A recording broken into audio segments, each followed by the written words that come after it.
Servus, servus, servus, servus. Erstmal den Sound leiser machen. Dann begrüßen wir mal die Mara. Servus. Servus, die ist auch da, wenn auch jetzt gleich erstmal weg. Mag deine gerade Art, mach weiter so, Grüße aus Bern, Raute Miasa. Was ist denn da los? SMD Music, 20 Schweizer Franken. Vielen, vielen lieben Dank dafür. Wild. Wild. Noch gar nicht richtig angefangen, geht schon los hier. Normal ist doch der Chico in der Bringschuld. Leute, wie ist die Lage auf dem Montag? Wie ist die Lage? Ich habe gesehen, mein Bochum-Video kam nicht so gut an. Da sind bestimmt ein paar wilde Kommentare bei. Weil es also langweilig wird, haben wir da mit Sicherheit was zu tun heute. Aber ich denke, einige haben noch Barca-Schmerzen. Ich nicht wirklich, aber ich denke, der Chico hat auf jeden Fall Barca-Schmerzen. Er ist ja ein bisschen geraged in den Kommentaren. Wild. Alles gut, Chico. So, erstmal Servus an alle, wa? Warte schon auf rein in den Bumser, sehr gut. Eieiei.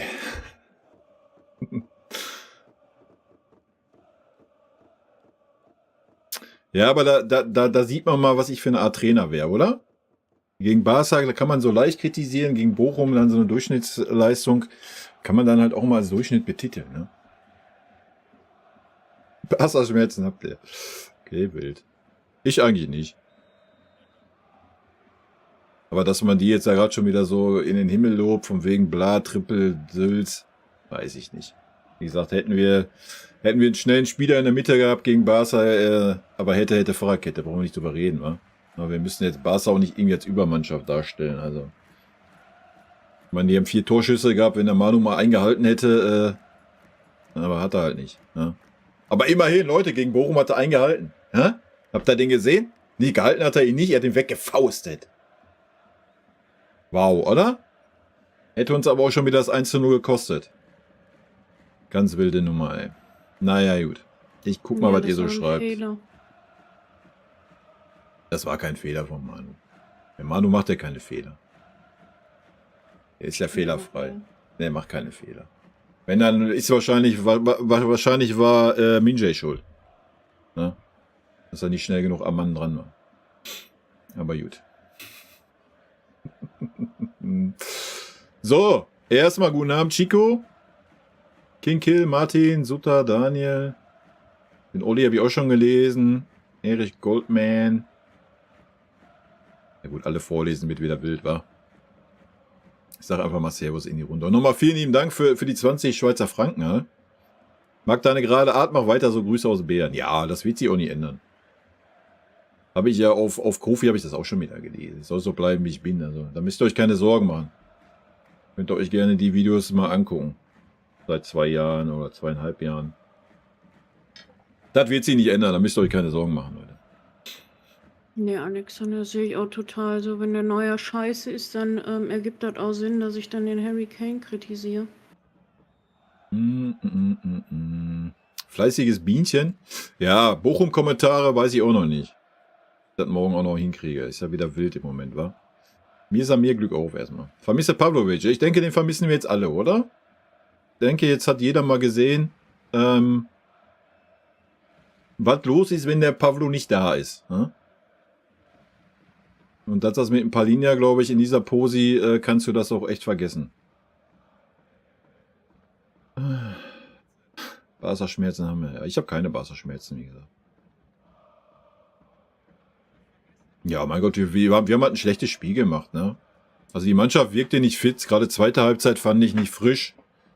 Aber auch gegen Bochum, die Anfangsphase wirkten wir auch nicht frisch irgendwie, ne? Erst dann, nachdem Musiala das Tor gemacht hat, so dann, weiß ich nicht, dann fiel uns einiges leichter, ne? Sonst habe ich keine Schmerzen wegen Barca, mein Gott. Also du kannst halt nicht, ja klar, es wäre schön, wenn du jedes Spiel auf dem Level performen würdest, wie wir es vorher getan haben. Erste Halbzeit war ja auch nicht so schlecht, auch wenn es dann schon 3-1 stand oder was. Mein Gott. Haben wir halt einen schlechten Tag gehabt. Man sieht sich immer zweimal im Leben und wer weiß, wa? Vielleicht sehen wir uns ja nochmal in dieser Champions League-Saison und dann schauen wir mal, wie es ausgeht. Ja, also wen interessiert Real, Alter? Mich nicht. Aha. Bayern wird Meister, aber nur weil andere Vereine noch mehr verkacken, siehe Leipzig, Dortmund und BVB. Aha. Ich weiß nicht, hast du dir die Tabelle schon mal angeguckt?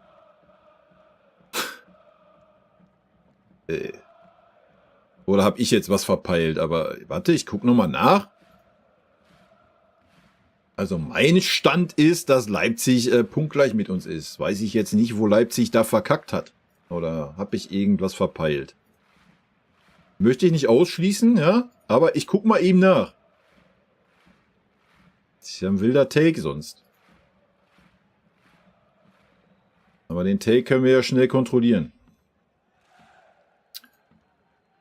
Spiele. Zack.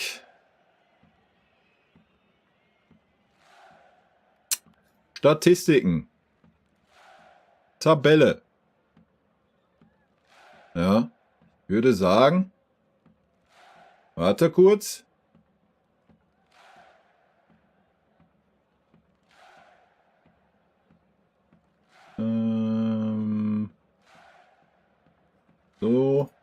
So.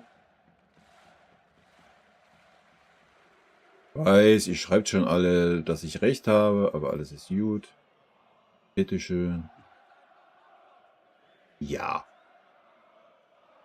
Weiß ich nicht. Leipzig verkackt oder was?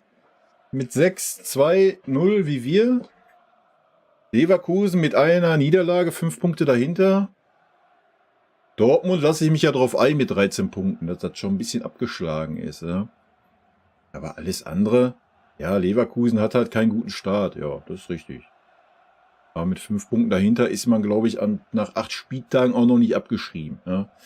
Und dass Leipzig verkackt hat, I don't know, wo du das siehst.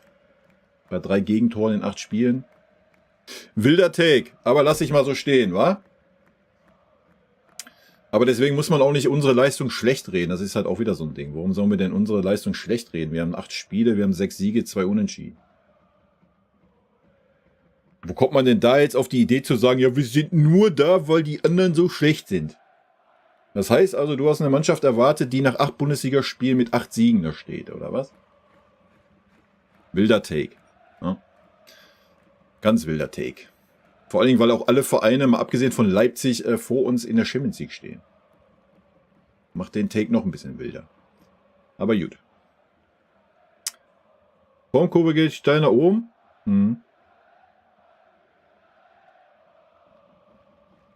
Ja, ich glaube nicht, dass das eine Revanche war für das 8:2. Also. Das war ein Vorrundenspiel. Wen interessiert das am Ende des Tages? Ja. Dennis, servus.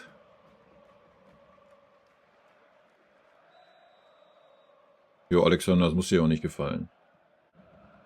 Warum soll ich denn das ganze Team kritisieren, wenn Neuer der ist, der den entscheidenden Fehler macht? Was ist das denn für ein Take, bitte? Sollen wir das Team kritisieren bei dem Torwartfehler in Aston Villa? Sollen wir das Team kritisieren bei dem Torwartfehler in Barcelona, beim zweiten Tor zum Beispiel? Sollen wir das Team kritisieren? Sollen wir Minje kritisieren, dass Minje den Ball noch von der Linie gekratzt hat gegen Bochum? Oder sollen wir da vielleicht Manuel Neuer kritisieren, der irgendwo im Nirgendwo stand und nicht richtig am Gegner dran war oder einfach im Tor geblieben wäre und es wäre nichts passiert? Sollen wir da dann das Team kritisieren? Was ist das denn für ein Take, Alter? Du kannst den Take ja bringen, wenn es um Minje Opa geht. Dann können wir das ganze Team kritisieren, weil nicht das ganze Team vielleicht mit nach hinten arbeitet. Ja? Aber ein Torwart ist immer ein Einzelindividuum in jeder Mannschaft. Ja? Das ist genauso, wie du den Stürmer kritisierst, wenn er vorne die Buden nicht macht. Dann fängst du ja nicht an zu sagen, ich kritisiere jetzt den Innenverteidiger oder das ganze Team, weil Harry Kane vorne die Tore nicht macht. Was ist das denn für ein Take, Alter? Wie sollen wir denn das Team kritisieren, wenn Neuer Fehler macht? Dann können wir doch nur Neuer kritisieren. Oder sollen wir dann das Team kritisieren? Ja, I don't know. Was sollen wir jetzt kritisieren? Erklär es mir. Wo soll ich das Team kritisieren, wenn man einen neuen Torwartfehler macht? Ja? Ich habe es gerade erklärt. Sollen wir dann Harry Kane kritisieren, das Team kritisieren, wenn Harry Kane die Dinger vorne nicht macht, oder was? Dann kritisieren wir ja auch Harry Kane. Oder Kingsley Coman oder bla bla bla. So. Dann sagen wir nicht, wir kritisieren jetzt das Team, dass sie ihm den Ball, dass die Spieler nicht weggeblockt haben, wie im Rugby oder was? Also, wilder Take hier. Ben, du musst feststellen, dass du noch kritischer bist wie ich. Ja, da gibt's ja einige. Hätte ich auch nie für möglich gehalten, aber gibt's ja. Aber ist ja auch nicht schlimm, oder? Ja, das ist natürlich ein Thema, was man aufmachen kann jetzt mittlerweile. Da stimme ich dir zu, Ben. Es geht nicht nur um Neuer, finde oft die Aufstellung fraglich. Denke, es soll nach Leistung aufgestellt werden. Ja, da bin ich bei dir. Das kannst du langsam aufmachen, das Thema. Habe ich aber auch schon im letzten Video, im letzten Stream versucht, ein bisschen zu erklären oder ein bisschen nachzuvollziehen. Also erstmal gehe ich da mit. Ja? Also wenn ich gesehen habe, warum Kingsley Coman in der Startelf stand gegen Bochum, Alter, da fällt mir alles aus der Hose, was da drin ist. Ja? Katastrophe. Warum man das tut? Boah. Frag mich nicht. Ja? Die einzige Erklärung, die da wäre, ist, dass du halt den Mannschaftsgeist förderst. Ja? Dass du nicht gerade irgendwie schlechte Stimmung haben willst oder sonst was. Keine Ahnung. Dasselbe mit dem Davis, ja. Weiß ich nicht. Man kann ja an so einen Spieler mal 2, 3 Spiele festhalten, ja. Wenn die Leistung nicht stimmt, das fühle ich, alles gut. Aber King hat das ja noch gar nicht gerechtfertigt. Ja? Also ist ja Katastrophe, was der leistet. Also gestern hat ihn auch nur das Tor rausgerissen, ja. Ansonsten hättest du den auch wieder in Grund und Boden kritisieren können. Also weiß ich auch nicht. Aber das Schöne ist, alle, die ganze Zeit einen Palhinha gefordert haben, sind jetzt auf dem Boden der Tatsachen, wa? Liegt aber natürlich auch daran, dass ein Palhinha auf jeden Fall aus meiner Sicht auf der falschen Position spielt. Ja, ohne Musiala wäre gestern gar nichts gegangen, ne? Das hat man ja wieder gesehen. Also wir sind dann so kreativ wie ein Holzschuh. Aber wie auch, wenn Palhinha der kreative Part im zentralen Mittelfeld ist. Also da weiß ich halt auch nicht, was man erwartet. Also Katastrophe. Ein Sané wird durchstarten die Saison. Ja, ich denke, der wird nächstes Jahr auch durchstarten. Vielleicht bei Hansi Flick. Ja. Jetzt mal ernsthaft, Alex, du kannst das ja nicht ernst meinen, oder? Ihn komplett fertig zu machen, ist definitiv der falsche Weg. Weil man sagt, dass sein Stellungsspiel als Torwart scheiße ist, redest du von komplett fertig machen. Das ist schon wild. Ja, jeder wie er meint. Kannst du dir ja gönnen. Kannst deine Meinung exklusiv gerne haben. Du bist halt jemand von denen, was ja auch nicht schlimm ist, du bist jemand von denen, die sehen, oh, Manuel Neuer hat so viel geleistet für diesen Verein. Du bist auch so ein Thomas Müller-Typ. Oh, Thomas Müller hat so viel geleistet für diesen Verein. Diese Menschen dürfen wir niemals kritisieren. Ja, diese Menschen verdienen 20 Millionen und dann werden sie an diesem Gehalt gemessen. Ja, und das, was sie dafür zeigen, gerade auch Manuel Neuer, ist eine Katastrophe. Ist eine absolute Katastrophe. Die ganze Saison über. Ja? Das sind Torwartleistungen, die sind, keine Ahnung, Bundesliga-Mittelmaß vielleicht. Geben wir Manuel Neuer doch 3 Millionen, dann sind wir doch alle fein damit. Ja? Aber wenn das eine 20 Millionen Leistung sein soll, Alter, dann ist irgendwas verkehrt. Ja? Und mir ist das scheißegal, ob die Leute 15 Jahre im Verein sind, ob sie 3-mal das Triple gewonnen haben, ob Manuel Neuer uns mit seinen Glanzparaden mal einen Champions League-Titel gebracht hat oder sonst was. Das interessiert keine Sau. Wir reden über Leistungssport. Und Leistungssport findet im Hier und Jetzt statt. Ja? Das ist ja auch, was ein Kompanie von sich gibt. So, und daran werden die Spieler gemessen. Und nochmal, wenn Neuer ein schlechtes Torwartspiel hat, was er nun mal gerade hat, dann kritisiert man das. Feierabend. Ja? Ich habe letzte Saison Josua Kimmich in Grund und Boden kritisiert. Diese Saison hat er von mir bisher zu 90% Lob erhalten. Ja? Also auch immer da diese Aussagen, du bist ein Müller-Hasser oder ein Neuer-Hasser oder sowas, ist halt völliger Schwachsinn. Ja? Aber gut, wenn ich das noch erklären muss, dann kommen wir halt einfach auf keinen Nenner. Und das ist auch völlig fein so. Dann kannst du da deine Meinung haben, dann kannst du auch gerne mit Leuten diskutieren darüber. Mit mir brauchst du darüber nicht diskutieren. Das macht für mich keinen Sinn, weil wir kommen da auf keinen Nenner. Ja? Du bist dann einfach so ein verliebter in der Vergangenheit lebender Typ, was völlig fein für mich ist, aber da brauche ich mit denen nicht diskutieren. Das ist verschwendete Zeit in meinem Leben, Alter. Das ist aber auch okay.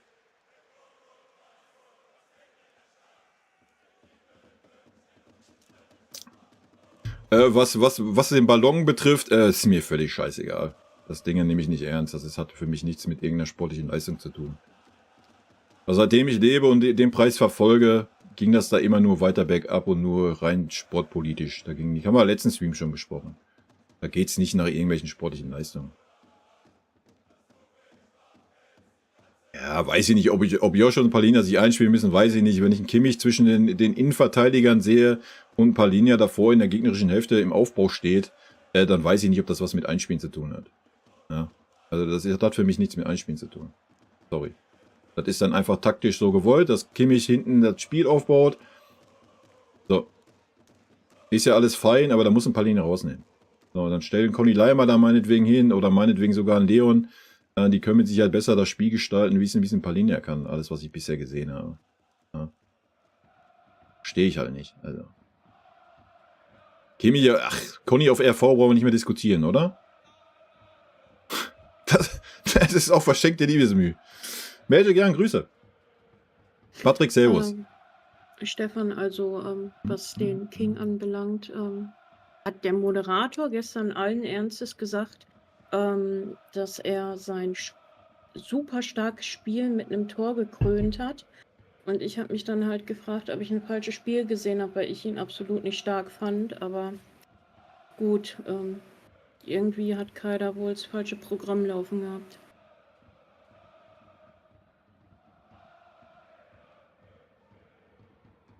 Tja, soll ich 10 Minuten gehen? Möchtest du übernehmen eben? Ich bin weg. Gleich. Bis später. Bis gleich.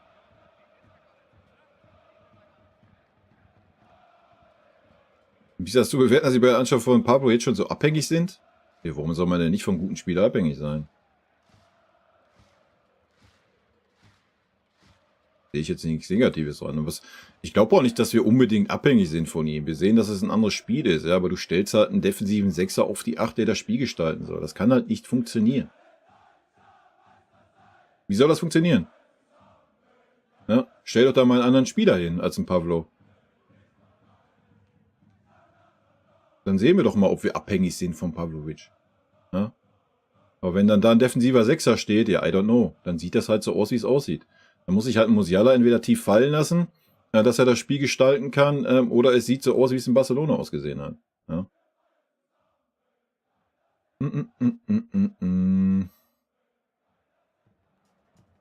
Ist doch nur die Schulter, genau.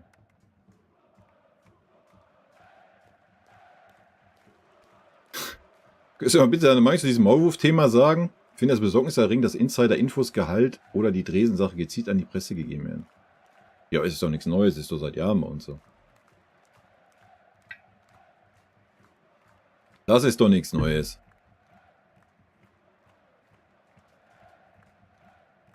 Na, Heimsieg gegen den BVB ist ja jetzt auch keine große Kunst, oder? Diese Saison. Dortmunder sind ja auswärts so stark wie ein Holzklotz wieder. Ja. Warum auch immer, keine Ahnung. Nee, das mit dem Maulwurf, was soll man dazu noch sagen? Ja. Entweder macht das einer gezielt, um da irgendwie Unruhe reinzubringen oder was. Ich habe keine Ahnung. Weiß nicht, wo die Leute ihre Quellen her haben. Nochmal, wenn der Verein das herausfinden wollen würde, wer das ist, glaube ich, wäre das alles nicht das große Problem. Ne?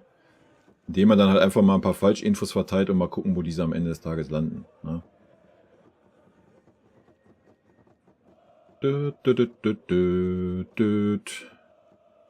Ja, bei mir persönlich ist die Bundesliga auch wichtiger wie die Champions League.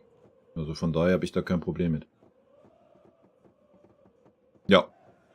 Für mich ist das auch, ich finde es auch schade, dass ein Aznu zum Beispiel gar nicht die Chance bekommen hat, und ihren Kunde auch nicht.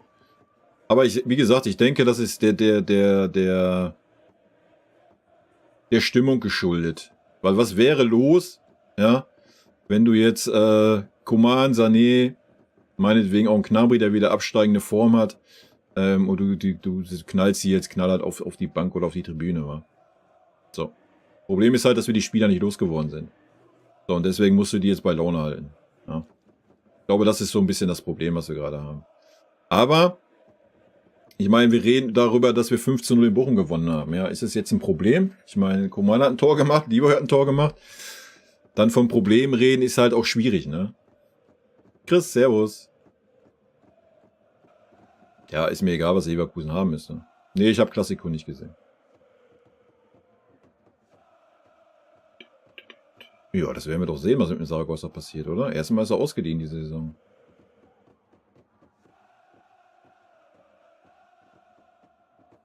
Ja, da siehst du halt, wie realitätsfremd manche Leute sind. Ne? Bei 5 Punkten Rückstand nach 8 Spieltagen, ja, ist die Saison schon gelaufen für Leverkusen als Tabellendritter. Ne? Wild, oder? Ja, das ist ja wirklich so. Bei Bayern wird eh oft alles schnell schlecht gemacht. Mache ich selber ja auch. Ich kritisiere ja auch immer relativ schnell. Ne? Obwohl ich das gestern gar nicht als Kritik gesehen habe. Das Bochum-Spiel. Wie gesagt, das war eine durchschnittliche Leistung und dann kann man das auch so bewerten. Ne? Der einzige war der Neuer, der schlecht war und der Conny. So, alle anderen hatten ein durchschnittliches Niveau. Musiala hatte ein gutes Niveau. Feierabend. Ne? Und das ist auch völlig legitim gegen Bochum. Dass du dich da nicht verausgabst, wenn du wieder englische Woche hast. Und das reicht für Bochum zum 5-0. Ja? Über was reden wir? Ja? Aber mir ist klar, dass das wieder einige falsch verstanden haben. Deswegen sage ich ja, da sind bestimmt wieder ein paar wilde Kommentare. Ja, es wird ja nicht passieren mit Neuer raus, wa? Ja, Neuer war auch bei der lange Jahre der beste Torhüter der Welt. Jetzt ist er aber nur noch ein Durchschnittstorwart. Ja, mein Gott, ist doch auch normal. So, liebe Grüße, Phileas. Mein Gott, das Alter spielt halt eine Rolle, ja. So. Man sieht das doch jetzt. Ja. Das war doch das perfekte Beispiel wieder in Bochum. Aber auch schon bei Barca das zweite Tor, wie er durch den Strafraum geirrt ist. Ja.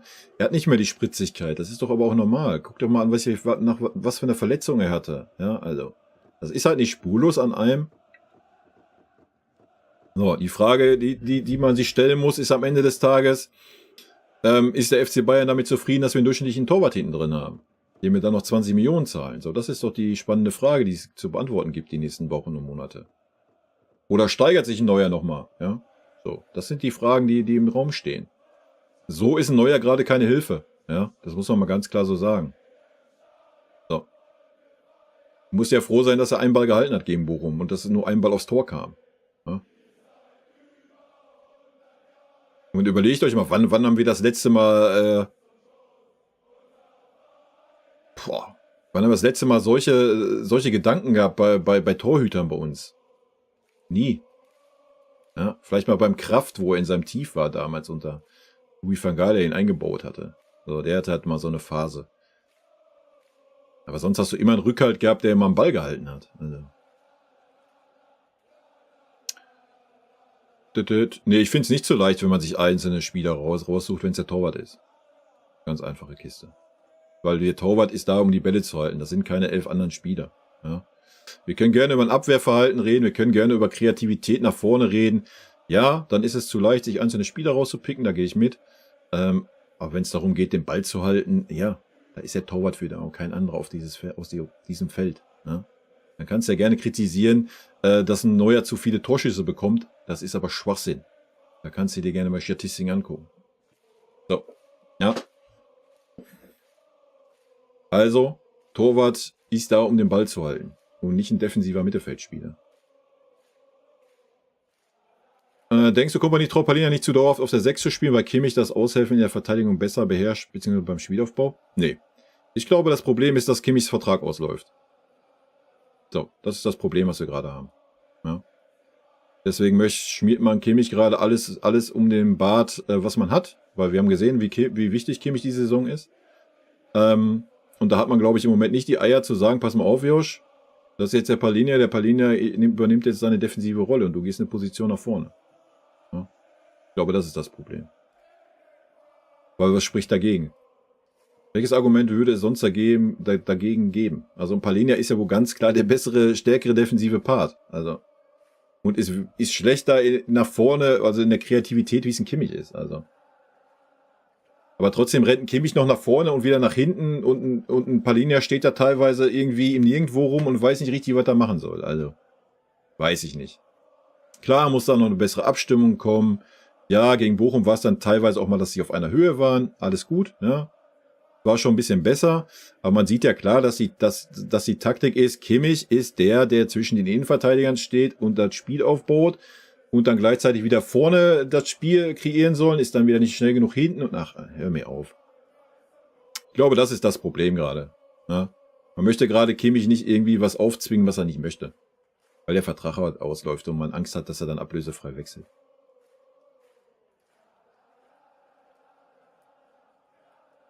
Weil wofür hat man Palhinha sonst verpflichtet, als ihn da hinten hinzustellen? Ja? Es ist völlig sinnfrei, Palhinha auf die 8 zu stellen. Ja, ich weiß, dass der Neue nach den Werten der schlechteste ist. Ja.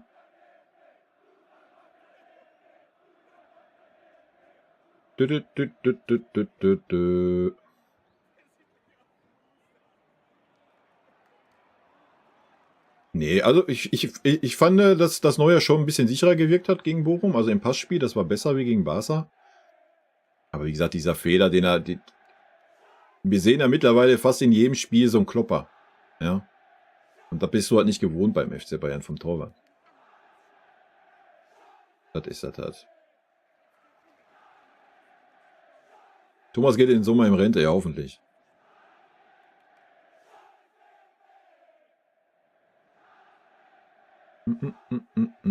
Das weiß ich nicht. Ich weiß nicht, wie Neuer drauf ist, wenn man ihn kritisiert intern.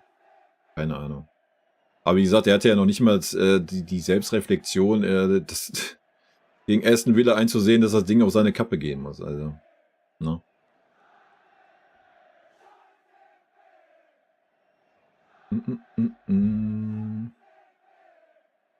Ja, guck mal, war schlecht. Olli, aber du hast aber dieselbe Meinung wie ich. Siehst das ja auch ähnlich. Art Fußball. Also ich fand ihn auch nicht gut, ne. War ein bisschen auffälliger, ja, hat 1-2 Mal versucht, den Sprint anzuziehen, ja, das war schon besser. Aber zweimal, er hat sich von einem Passlack körperlich abdrängen lassen, Alter. Er ist 2 Köpfe kleiner und, sorry. Also wir reden über Bochum, ja. Guckt euch gerne an, wo Bochum steht. Nichts gegen Bochum. Aber da muss ein Spieler wie ein Kingsley Coman, der Ansprüche hat wie sonst was, Alter, der muss den Grund und Boden da performen auf der Seite. Ja. Und er hat 2-3 Mal versucht, einmal ist er durchgekommen, 2-mal wurde er von dem abgekocht. Ein Kingsley Coman. Ja, wie gesagt, das Tor hat ihn in den Arsch gerettet, bei meiner Benotung. Katastrophe. Also ein Davies war ja offensiv mehr auffällig wie ein Kingsley Coman. Und es ging alles schon über die linke Seite in der ersten Halbzeit. Ja, es ging ja ganz wenig über rechts, es ging alles über links. Also, weiß ich nicht.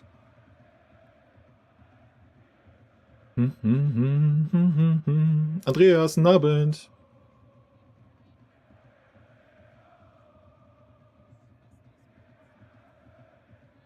Ein Musiala muss in die Box. Nee, muss ein Musiala nicht. Nee, sehe ich komplett anders. Haben die ganzen Spiele bisher auch gezeigt. Ja, wenn der Gegner super tief steht, steht ein Musiala in der Box oder vor der Box, kriegt den Ball, ist von 5 Spielern umringt und was passiert? Ja, er macht einen Kopf nach unten und versucht gegen 20.000 Beine durchzudribbeln. So, lässt ein Musiala sich ein bisschen fallen, hat den Raum, kann er 1-2 Spieler ausspielen, hat einen Raum vor sich, ist er viel, viel stärker als wie, es kommt immer auf den Gegner drauf an, ja, aber 90% der Gegner stehen mit 2 Ketten hinten drinne. Und dann macht es viel, viel mehr Sinn, wenn Musiala ein bisschen aus der Tiefe kommt. Oder halt über eine halb linke Position oder über eine halb rechte Position, ja, wo einfach ein bisschen Raum ist. Wenn der Gegner natürlich offensiv spielt, so wie es Barca getan hat, ja, da gebe ich dir recht. Da hätten Musiala anstelle von Müller natürlich da gerade die ersten 20 Minuten wäre mega gewesen. Weil da war so viel Raum hinter der Kette, ja, und Musiala hätte die 2-3 Mal da easy peasy stehen lassen. So. Aber gegen Gegner, der tief drin steht, nee. Sehe ich Musiala eher, dass er ein bisschen aus der Tiefe kommt. Weil er dann halt Räume kreieren kann, dadurch, dass er 2-3 Leute stehen lässt. Aber das ist auch Ansichtssache, ne?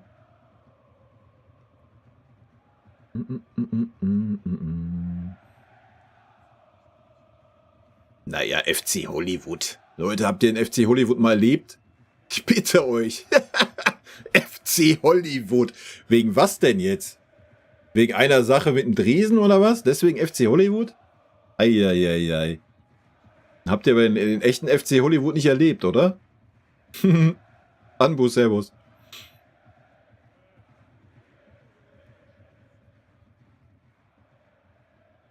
So hat er aus Schweinimund den Aufbau gemacht und sich im Angriff nach vorne orientieren, während Martinez hinten abgesichert hat. Keine Ahnung, wie so Company es nicht genau zu spielen ist. Ja, keine Ahnung, weil Kimmich wahrscheinlich das alles machen möchte. Ich habe auch keine Ahnung. Müsste man ihn mal fragen, aber...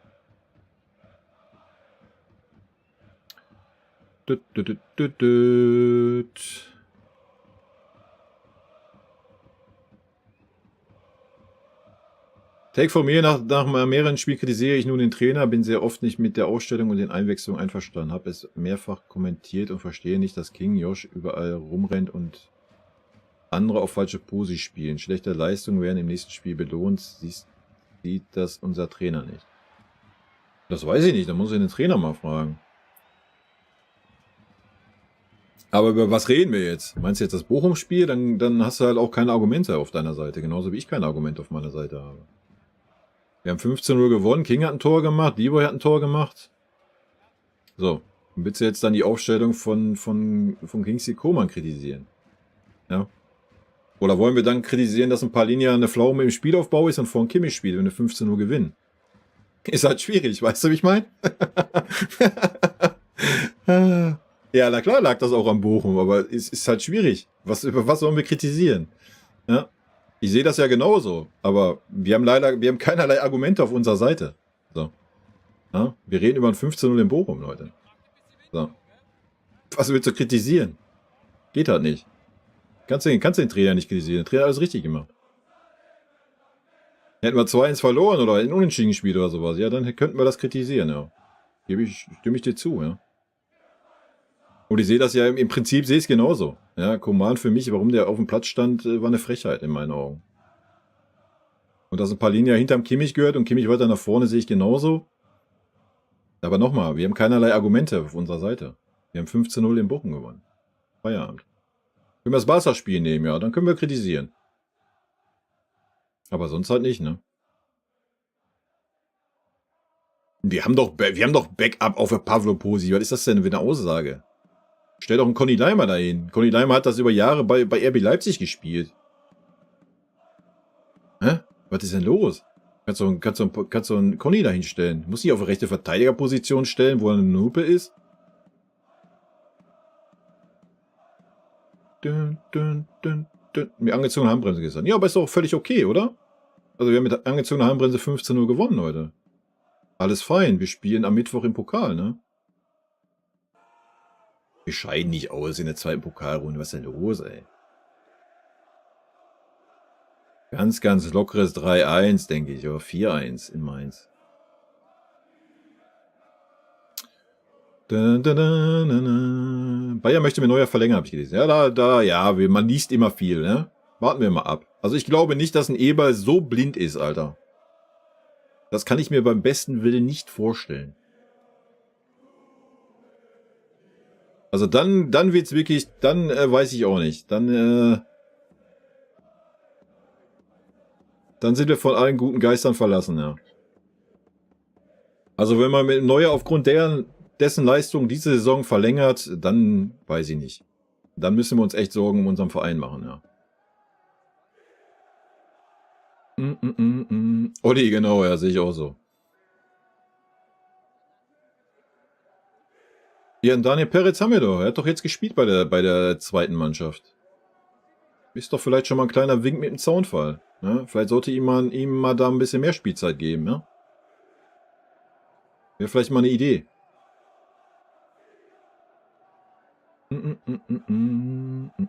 Leimer passt mehr zum Konterspielstil, ja, weil Leimer so schlecht im Pressen ist, ne? Ich denke, da ist Conny richtig schlecht, oder? Ja, hast du schon recht. Das kann er nicht. Bilder-Take.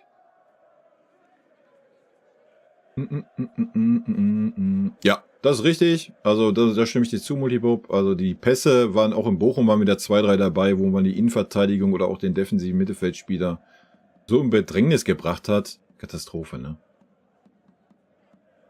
Und das war ja immer Neuers Stärke, ne? So. Muss man Taktik ändern, um Neuer zu helfen? Nee, warum? Neuer trifft da gerade einfach die falschen Entscheidungen. Warum geht ein Neuer beim zweiten Tor gegen Barcelona dahin, wo er war? Warum? Welchen Grund gab es dafür? So, gegen Bochum. Wenn er dahin geht, muss er den Ball haben. Ja? Er war unentschlossen, ist erst wieder hin, dann wieder zurück und dann kam er natürlich zu spät. Ja. So, das sind doch seine Entscheidungen, die er gerade trifft, die schlecht sind. Warum soll man den Spielstil da ändern? Das hat er über Jahre gespielt, diese Art Fußball. Das ist doch was, wo er Spaß dran hat. Nee. Eigentlich ist der Spielstil perfekt für Manuel Neuer. Ja. Man sieht halt einfach, dass das Leistungsniveau nicht mehr da ist. Das ist doch aber auch normal, Leute. Er ist halt keine 2022 mehr. Ja. Vielleicht denkt er das noch und deswegen ist das vielleicht das Problem. So, er denkt, ja easy, erreiche ich locker den Ball und dann merkt er, oh scheiße, klappt doch nicht mehr so. Keine Ahnung. Ja, irgendworan muss es ja liegen. So, aber da muss ja nicht den Spielstil nicht ändern. Für wen? Für Manuel Neuer?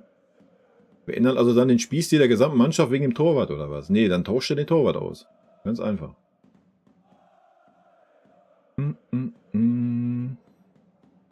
Also wenn Kimmich hinter Palhinha spielt, finde ich das schon etwas wild. Ich sage, dass wir ohne Stani mit Kimmich als RV besser wäre als Conny oder Guerrero. Ja. Ich glaube auch, dass es Zeit wird, den Vertrag von Manuel nicht mehr zu verlängern. Ja. 20 Millionen kannst du dir sparen. Ja. Peretz kann da nächste Saison auch nicht schlechter sein. Das ist richtig. Kann er nicht. Sorry, kann er nicht. Ja? Kann er wirklich nicht. Er kann nicht schlechter sein. Das geht nicht. Nee, wird's auch nicht. Solange Neuer da ist, wird es keinen Zweikampf geben. Das ist Majestätsspieler. Das ist dasselbe wie mit Kimmich. Das ist dasselbe wie mit Kimmich, Leute. Zum Glück spielt Kimmich die Saison gut. Ja? Ansonsten hätten wir dasselbe. Wie letztes Jahr. Das sind Spieler, die stehen außerhalb. Punkt. Warum? Frag mich nicht.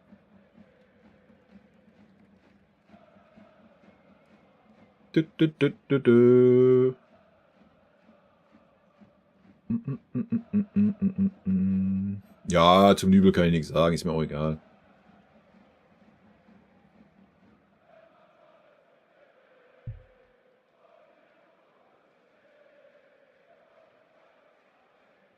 Ja, weiß ich nicht, ob ein Palhinha ein Biest ist, wenn wir gegen bessere Teams auf Konter gehen.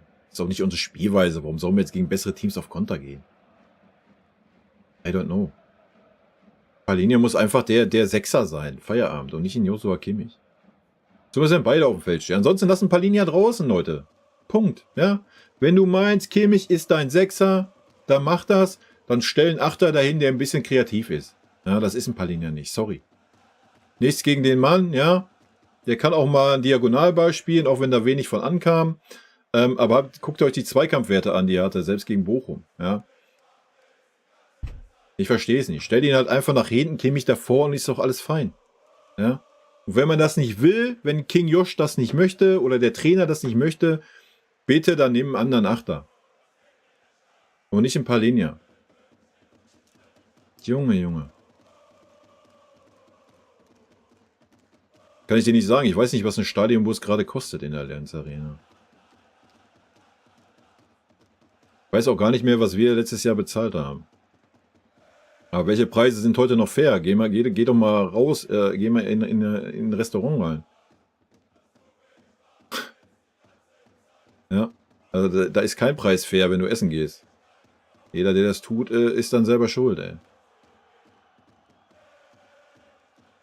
Das glaube ich nicht, dass Kimmich Bedingungen stellt. Aber der Verein wird sich halt denken, pass mal auf, wir werden den Kimmich jetzt nicht irgendwas aufzwingen, wo er vielleicht nicht so die Lust zu hat. Kannst du dir aber sicher sein.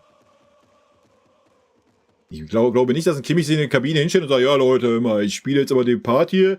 Wenn das nicht so ist, dann verlängere ich meinen Vertrag nicht. Also das kann ich mir nicht vorstellen. Ja? Aber ich glaube schon, dass so ein Kompanie und so ein Eberl da ein bisschen Rücksicht drauf nehmen. Und gerade den eher pudern, wie ihm zu sagen, pass mal auf, Josh, ja, hast du gut gemacht, aber der Palin, kann das da vorne nicht, der nimmt jetzt seine Pussy ein. Weißt du? Alles andere kann ich mir halt nicht erklären. Weil ich meine, Kompanie ist ja jetzt nicht blind oder was. Der musste auch sehen, dass ein Palin ja nicht der kreative Part sein kann im zentralen Mittelfeld, Alter. Doch ein Witz. Also mit Manu, Sané und so weiter verlängert wird, Alter. Wenn dem so ist, bin ich raus. Dann mache ich ein halbes Jahr Pause, glaube ich. Also aufgrund welcher Leistung soll man mit den Leuten denn verlängern? Ja? Katastrophe.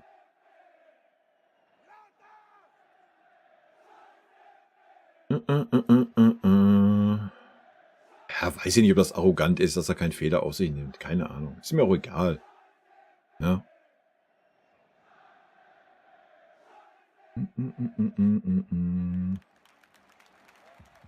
Naja, ich glaube, King kann man nicht absprechen, dass er keinen Bock hatte. Oder hat. Ja. Ich weiß nicht, was sein Problem gerade ist. Was ist deine Prognose fürs nächste Spiel? Ja, 1-3, 1-4, ne?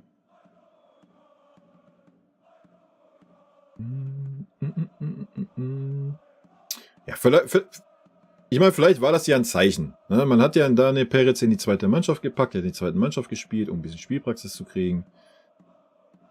Wir werden sehen, wie sich entwickelt. Also ich glaube, wir haben ja so viel Fußballkompetenz in unserem Verein. Die sind ja nicht alle blind, oder? Die sehen das ja auch. Dass das gerade kein Rückhalt ist für diese Mannschaft. Und das Schlimme ist ja, dass das gerade in diesem System so auffällt.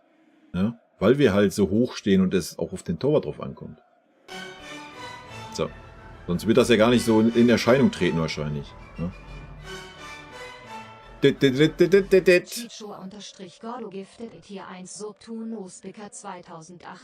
Chico, sehr, sehr, sehr vorbildlich von dir, ne? Wettschulden eingelöst. Chico, danke für deinen verschenkten Sub. Ah, herrlich.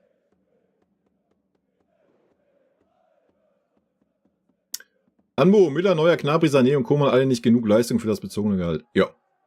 Ja. Ganz einfach. Kannst du alle abgeben. Alle. Alle komplett. Die beiden nicht verlängern, Sané nicht verlängern, Gnabry, Koman verkaufen. Fertig. Feierabend.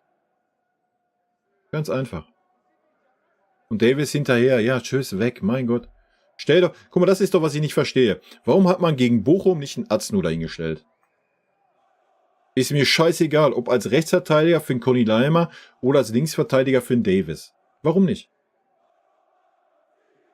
So, die Zeichen stehen doch ganz klar auf Trennung beim Davis. Ja? So, warum? Der hat eine super Vorbereitung gespielt, ist Nationalspieler geworden, all drum und dran. Und er wird einfach ignoriert und man muss auch da, also es kann doch keinen anderen Grund haben, außer den Davis auch zu pudern, ja, zu pudern, dass er doch beim FC Bayern bleibt. Ja. Einen anderen Grund kann das doch nicht haben. Also. Und gerade dann solche Spiele wie gegen Bochum. Jetzt mal ernsthaft. Ja. Katastrophe. Ja, Basak spielt immer mit dem Messer zwischen den Zähnen. Aber wenn du Kingsley Coman bist und den Anspruch eines Kingsley Coman hast, musst du ja wohl in der Lage sein, an Passlack vorbeizukommen. Ja? Über was reden wir denn hier?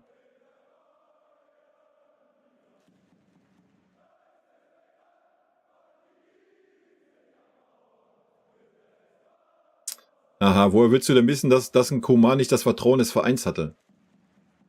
Wenn du schon irgendwelches dummes Zeug aus irgendwelchen dummen Zeitungen hier wiedergibst, ja, dass ein Coman erschwert, weil der Verein ihn abgeben wollte, dann hättest du vielleicht mal alles lesen sollen, dann hättest du mal lesen sollen, dass ein Coman den Verein verlassen wollte. Ja? Vielleicht hättest du das mal lesen sollen. Weil wenn ein Verein ihn hätte abgeben wollen, dann hätten wir ihn nämlich nach Saudi-Arabien verkauft, da waren nämlich Angebote für da. Ja, Kingsley Coman wollte aber gerne woanders hin, in eine Top-Liga, zu einem Top-Verein. Da gab es so keinen Verein, der ein Angebot dargelassen hat. Kingsley Coman wollte nämlich gar nicht beim FC Bayern bleiben. Ja? Nämlich das stand auch in deiner tollen Zeitschrift mit den 4 tollen Buchstaben. So, hast du mal das Was ist jetzt wahr? Wissen wir alle nicht, oder? Werden wir auch nie erfahren. Aber immer nur eine Sache dann hier hinzustellen und zu sagen, jo, der Verein hat kein Vertrauen in Kingsley Coman. Nee, deswegen spielt er jedes Spiel, oder was? Junge, denkst du nach, bevor du was schreibst? Kannst du ja über Leroy sagen. Da kannst du das ja sagen. Oder über Mathis Tell kannst du das ja sagen. Guck dir doch mal die Aufstellung an. Nee, wir haben kein Vertrauen in Kingsley Coman. Wir haben kein Vertrauen in Kingsley Coman. Merkst du hoffentlich selber den Take. Junge. Hallo.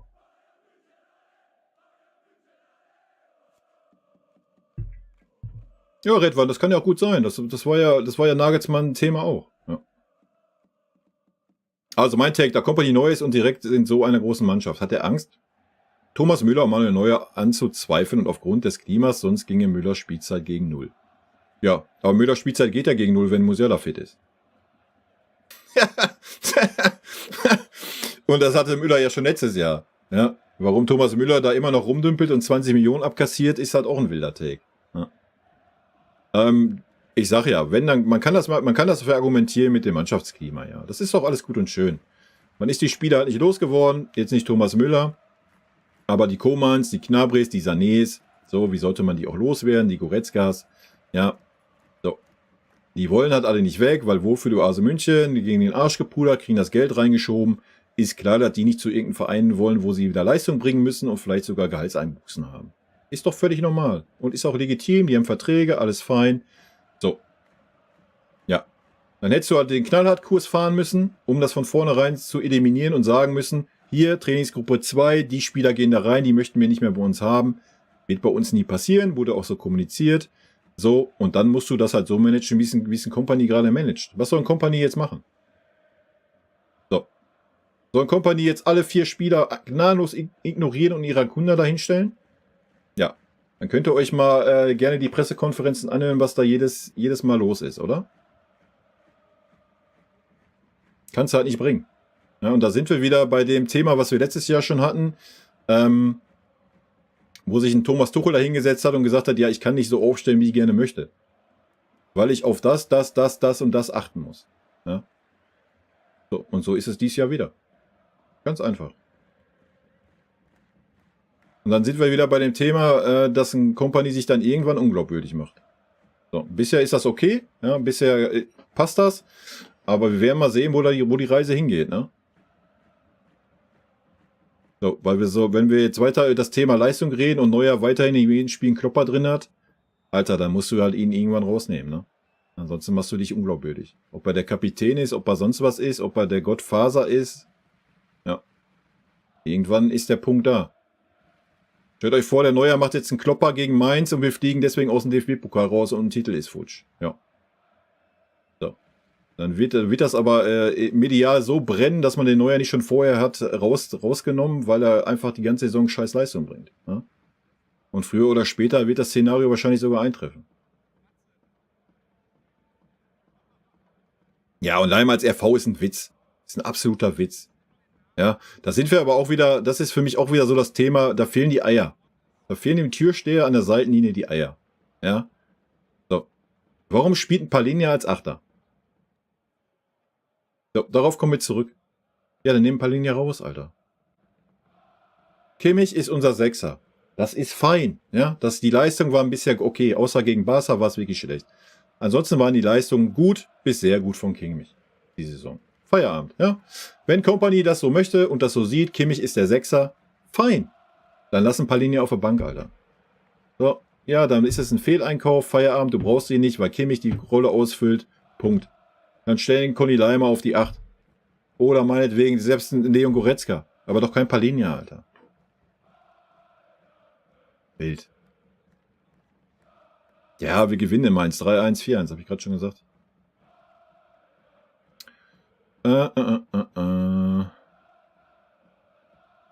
Nee, habe ich noch nicht, Andreas. Ich sehe das immer daran, dass nur 90% Daumen nach oben da sind. Da sehe ich immer, das sind wieder ein paar Idioten-Kommentare dabei. Aber das stört mich nicht. Alles gut. Jeder hat doch seine Meinung. Nexus, servus. Wie geht's euch so? Eieieiei. So mittel.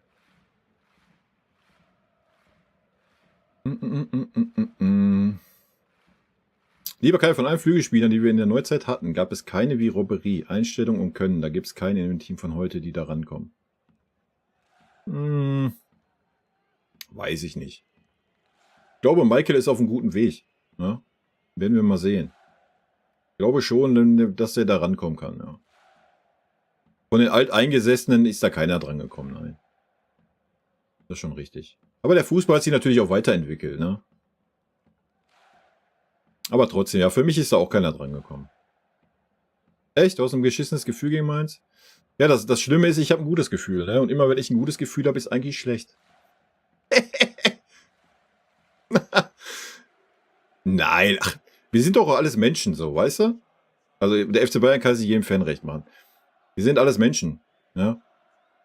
Meine Meinung, wir haben es letztes Jahr erlebt, Alter. Wie viel dummer Scheiß stand letztes Jahr in den Kommentaren, ja? Und Leute raffen das dann halt einfach nicht. Ihr seht's doch hier, diese ganzen in ihrer Vergangenheit lebenden oder sonst was neue anbetenden und Müller anbetenden Fans. Es gab Leute, die haben Petitionen für Thomas Tuchel gestartet. Es gab Leute, die haben Petitionen für De Ligt gestartet. Leute. Ja, so. Deswegen sind wir doch aber Menschen. Jeder hat seine Meinung. Alles ist gut. Für mich sind viele Meinungen oder einige Meinungen komplett hirnverbrannt. Das sage ich dann auch klipp und klar. Genauso können mir die Leute das sagen, dass meine Meinung hirnverbrannt ist. Habe ich gar kein Problem mit. Solange, ich wiederhole es hier auch gerne nochmal für irgendwelche Leute, die sich das vielleicht später auf YouTube angucken. Solange man mir nicht die Meinung aufzwingen möchte. Ey, können die Leute in meine Kommentare schreiben, was sie wollen. Die können da reinschreiben, ich finde die scheiße, ist mir egal. Habe ich gar kein Problem mit. Oder deine Meinung ist bekloppt, habe ich auch kein Problem mit. Nur wenn die Leute anfangen, mir ihre Meinung aufzwingen zu wollen, mir zu sagen, ich darf nicht diese Meinung haben, die ich habe, dann ist vorbei, dann blende ich die Leute aus. Dann diskutiere ich da auch nicht. Aber ansonsten, gönnt euch. Haut raus, was euch auf der Seele liegt, Alter. Wenn es euch dann besser geht, ey, ist mir egal, was ihr da reinschreibt. So ist das heutzutage halt einfach. Ja. So, nur wenn andere Leute halt einem was vorschreiben wollen, dann kriege ich einen Kackreiz. So. Weil meine Meinung, das raffen nur viele nicht, ja. Wenn ich mich da hinsetze wie gegen Bochum und sage, das, ja, war mittelmäßig, bla, bla, bla, da denken sich andere, oh, ich bin FC Bayern-Fan, der hat mich jetzt angegriffen. Alter, was haben wir letztes Jahr für einen dünnen Scheiß erlebt, ja. Wie sich Leute angegriffen fühlen von jemandem, der da sitzt und eine Meinung hat. Ja. Fertig, die Leute, einfach fertig. So, Adam, servus. Ja, der Original FC Hollywood, Alter, da ist das hier Kindergarten gehen. Zu der Zeit hätte ich das schon machen müssen. Junge, da wäre ich groß rausgekommen. Wo es den FC Hollywood gab. Leute. Da muss man auch den Mut haben, Verträge auslaufen zu lassen. Ja. 100 Pro. Wegen mir habe ich gerade gesagt, wegen mir lass sie auslaufen. Auf geschissen, Alter. Ja? Fertig aus. Wenn ich verlängern will, soll es eben lassen. Genau. Ist ärgerlich, aber besser als mit hohem Gehalt durchstimmen. Ja. Aber dann lass die Spieler, dann bau die Spieler doch nicht noch auf. Wie es jetzt beim Davis der Fall ist. Ja, habe ich doch gesagt vor der Saison. Ist doch fein. Ja, er will nicht verlängern. Real Madrid ist, was weiß ich, sein Lebensverein, sein Wunschverein. Kann doch sein. Ja. Ist doch gut. Dann soll er doch dahin gehen. Völlig fein. Habe ich null Problem mit. Ich habe ein Problem damit, dass man diesen Spieler dann das ganze Jahr durchzieht und dafür zum Beispiel ein Aznu das verbaut, dass er sich entwickeln kann. Ja? Guck mal, wir reden über Barca. Ja, hier, La Masia, Blasels. Erstmal kommt er daher. Zweitens, guckt euch mal an, wie das bei Barcelona läuft. So, der ist halt einfach gut. Ja, da musst du ihn einstellen. Ja, da musst du ihn aufstellen. Fertig. Punkt, Feierabend. Ob er 16 ist, 17, 18, 19, wen interessiert's? Ja? Aber da muss ich keinen Davis durchziehen, der nächstes Jahr weg möchte. Dann setzt ihn auf die Tribüne. Wen interessiert das denn? Kann er doch nächstes Jahr in Madrid seine Form wiederfinden. Das ist doch nicht unsere Aufgabe dieses Jahr. Also, Katastrophe.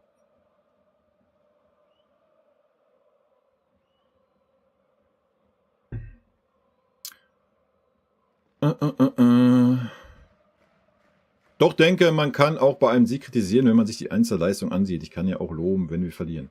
Das ist richtig, ja. Oh, klar kann man das. Aber viele Leute verstehen das dann halt nicht. Ne? Das ist das so.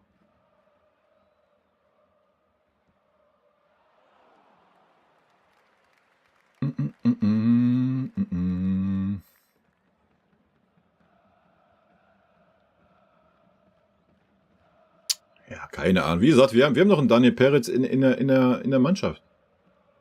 Muss denn das Problem, den Jungen die Chance zu geben, also. Ja, aber das ist ja eine Ansichtssache, Cordio. Ja? Also mir ist die Champions League nicht wichtiger. Wir sind letztes Jahr kein Meister geworden. Wir müssen dieses Jahr Meister werden. Das ist, was zählt, Alter.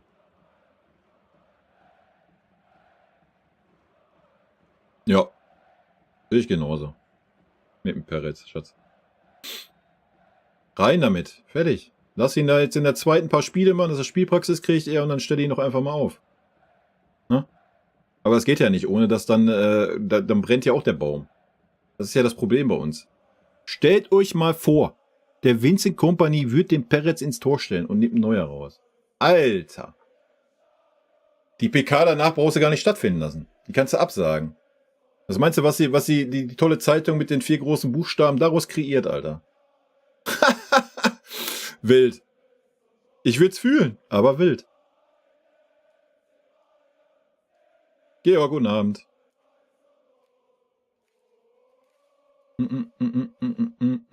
Keine Ahnung. Was habe ich mit Jonathan Tah zu tun, oder?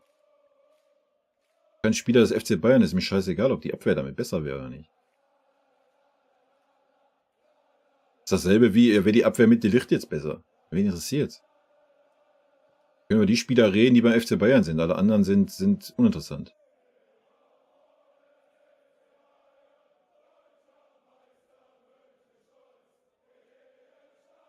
Gegen Bochumer Bayern sein ganzes Können gezeigt. Das glaube ich nicht.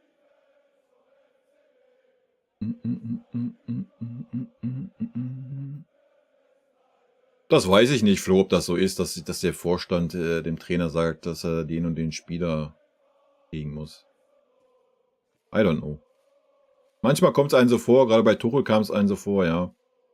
Aber ob dem so ist, kann ich nicht sagen.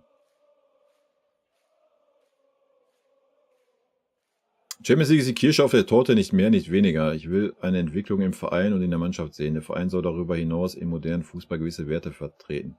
Das ist doch das Ding vom FCB. Wenn es nicht mehr so ist und wir im Stille eines Ölscheiß agieren, kündige ich meine Mitgliedschaft. Ja, das würde ich auch tun. Und für mich ist die Champions League auch nur die Kirsche. Also, klar, so Spiele wie gegen Barca, ja, nice. Spiel wie gegen PSG oder sowas, alles schön. Aber ich gucke Bundesliga, Alter. Bundesliga ist das, was wichtig ist. Ja.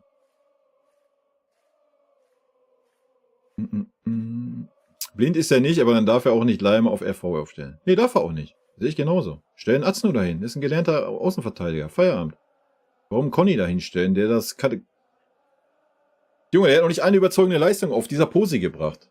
Ja, nach vorne hin ist das alles gut und schön. Nach hinten hin ist das Katastrophe. Ja? Da kannst du auch ohne RV spielen. Nach hinten hin. Aber man stellt Conny Leimer dahin, damit man ihm überhaupt mal Spielzeit gibt. Das ist so das Thema wieder, ne?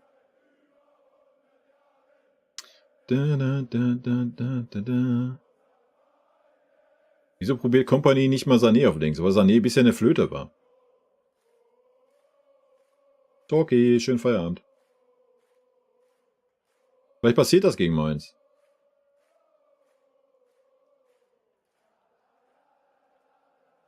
Ja, das ist keine Ahnung. Wenn das so ist, Katastrophe halt. Mit Neuer, Katastrophe. Das ist aber auch geil. Ist das ein Zitat oder was?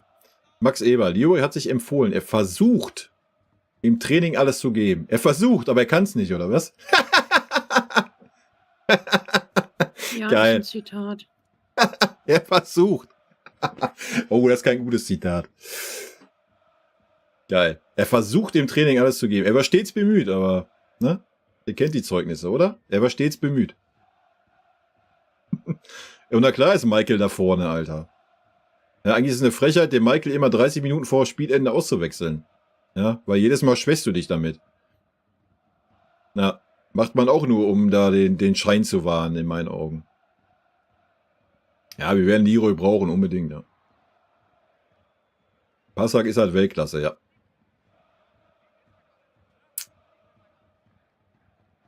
Klar ist das dann so. Wenn er die Option hat, wird der Mann die auch ziehen und wird den Verein Knaller 20 Mille aus dem Arsch ziehen, Alter.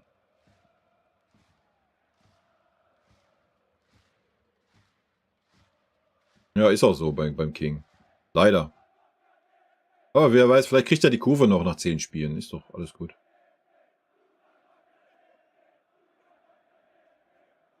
Moin in die Runde. Hey, tut dir leid, wieso durfte er 20 Minuten spielen?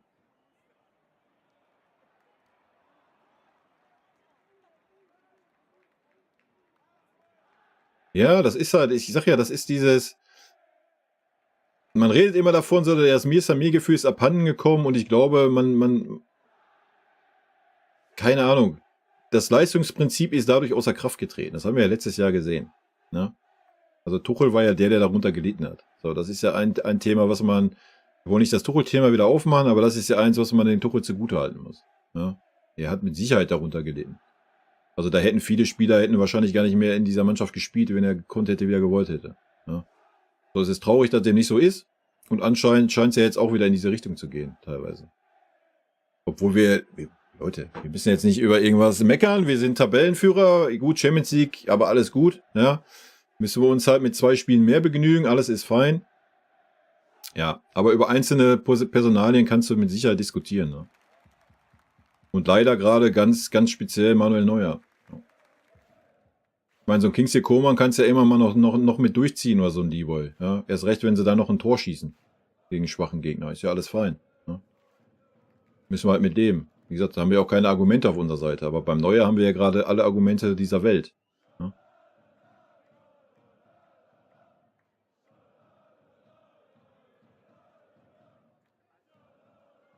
Goretzka wird wechseln im Sommer. Aha, wer sagt das denn? Er will ja mit Sicherheit WM spielen. Selbst wenn Goretzka, machen wir das Szenario, Goretzka wechselt zu einem Topverein. Spielt er überragend, garantiere ich dir, er wird nicht für die Nationalmannschaft nominiert werden. Das Thema ist einfach durch. Die Nationalmannschaft geht doch einen ganz anderen Weg gerade. Und der ist ohne Leon Goretzka. Ja? Feierabend.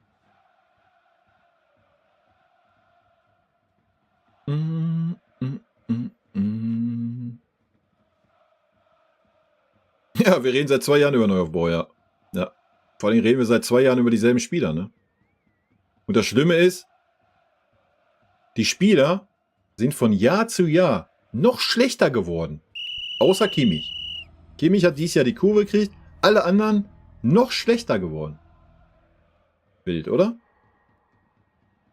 Das ist wirklich wild. Genau. Das ist gut, dass du den bringst, Schatz. Wir reden immer von Manuel Neuer, dessen Herz vom Verein rausgerissen wurde. Wegen Tapalovic. Ja.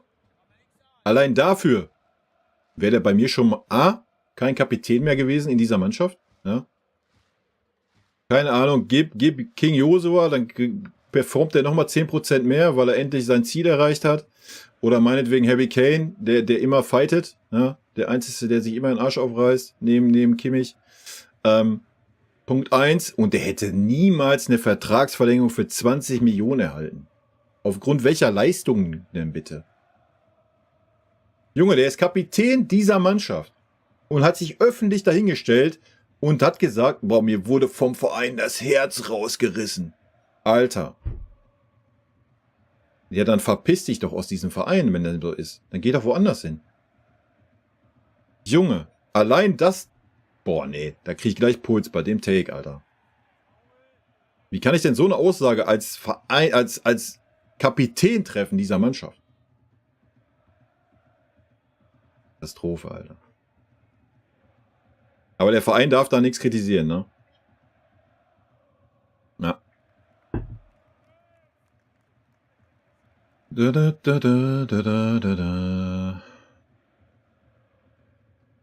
Die fliegen in Torwart, ja. Haben wir auch gespielt. Was haben sich denn Eberl und Freund bei der Verpflichtung von Palinja gedacht? Soll ich dir das sagen, was sie sich gedacht haben? Die haben sich gedacht, dass ein Kimmich keine Rolle mehr in dieser Mannschaft spielt und dass ein Kimmich wahrscheinlich den Verein verlassen wird. Das haben die sich gedacht. Deswegen haben die sich gedacht, wie ich verpflichte einen Sechser. Ja, mit Pavlo haben wir einen Achter. Das haben die sich gedacht. So. Die haben nicht erwartet, dass ein Company da hinkommt und sagt, boah! King Josua ist mein Mann. Und schon gar nicht haben die erwartet, dass King Josua wieder Leistungen bringt, die er seit 2,5 Jahren nicht gebracht hat. Deswegen hat man Palinja verpflichtet für 51 Millionen. Das ist das Thema. Ne? So. Und jetzt ist das passiert, was passiert ist. Kimmich performt super stark, ist der Oberbabbo auf dem Feld. Lassen wir Barca mal außen vor. So, und was passiert dann? Oh ja, schon vorher in jedem Spiel, ja, warum spielt denn ein Palinja nicht? Herr Kompanie, warum spielt denn ein Palinja nicht? Selbst bei uns, warum spielt denn ein Palinja nicht? Kimmich und Pavlovic haben super performt. Guckt euch das Spiel gegen Leverkusen an. Ja, ja, jetzt ist ein Pavlovic verletzt. Ja, was machst du denn jetzt? Ja, jetzt wird sich natürlich der Stärke von Kimmich nicht berauben, weil Kimmich das die ganze Saison spielt auf dieser Posi. Und was machst du dann? Damit Ruhe ist, ich stelle ein Palinja auf die 8, weil er wurde ja verpflichtet für 51 Millionen. Und jetzt stell dir mal vor, ich stelle den nicht auf, obwohl ein Pavlovic verletzt ist. Ja, und dann haben wir das Problem, was wir gerade haben. Ja, ist halt leider hausgemacht.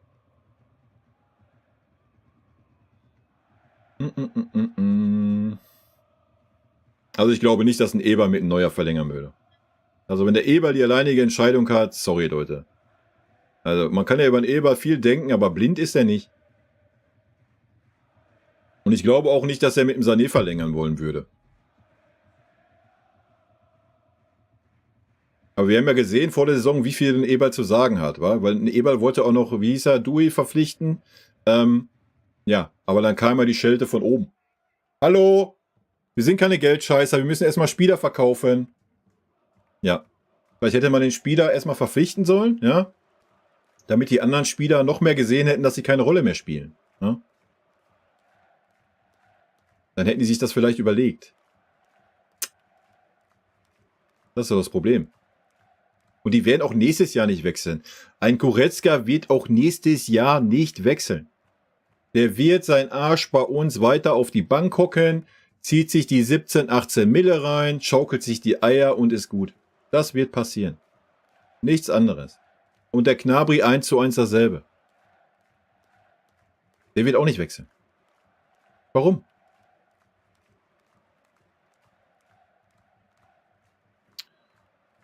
Peretz, Ibrahimovic, Azno und Irakunde will ich im Winter ausleihen. Ich würde die nicht ausleihen. Ich würde die auf gar keinen Fall ausleihen. Ich würde die eher mal in den Kader berufen und mal aufstellen. Und nicht nur den Azno, der sitzt seit Anfang, seit Spiel 1 sitzt er jeden Spiel auf der Bank. Ich würde den einfach mal aufstellen. Ja? Also gerade der Außenverteidiger. Irakunda kannst du ja sagen, wenn du diese ganzen alteingesessenen Großverdiener da hast und den nicht auf den Schlips treten willst. Ja, aber Irakunda ist auch gerade mal ein paar Monate da. Lass ihn doch erstmal in der zweiten Mannschaft da in Liga 4 mal klarkommen. Ne? Und wenn er da überperformen sollte und da alles klein in Grund und Boden schießen sollte, dann können wir darüber reden, dass er den nächsten Stepper macht, so wie es beim Paul Wander auch der Fall ist. Ja? Und Ibrahimovic, ja. 1:1 dasselbe, ja, den musst du jetzt einfach mal reinwerfen. So.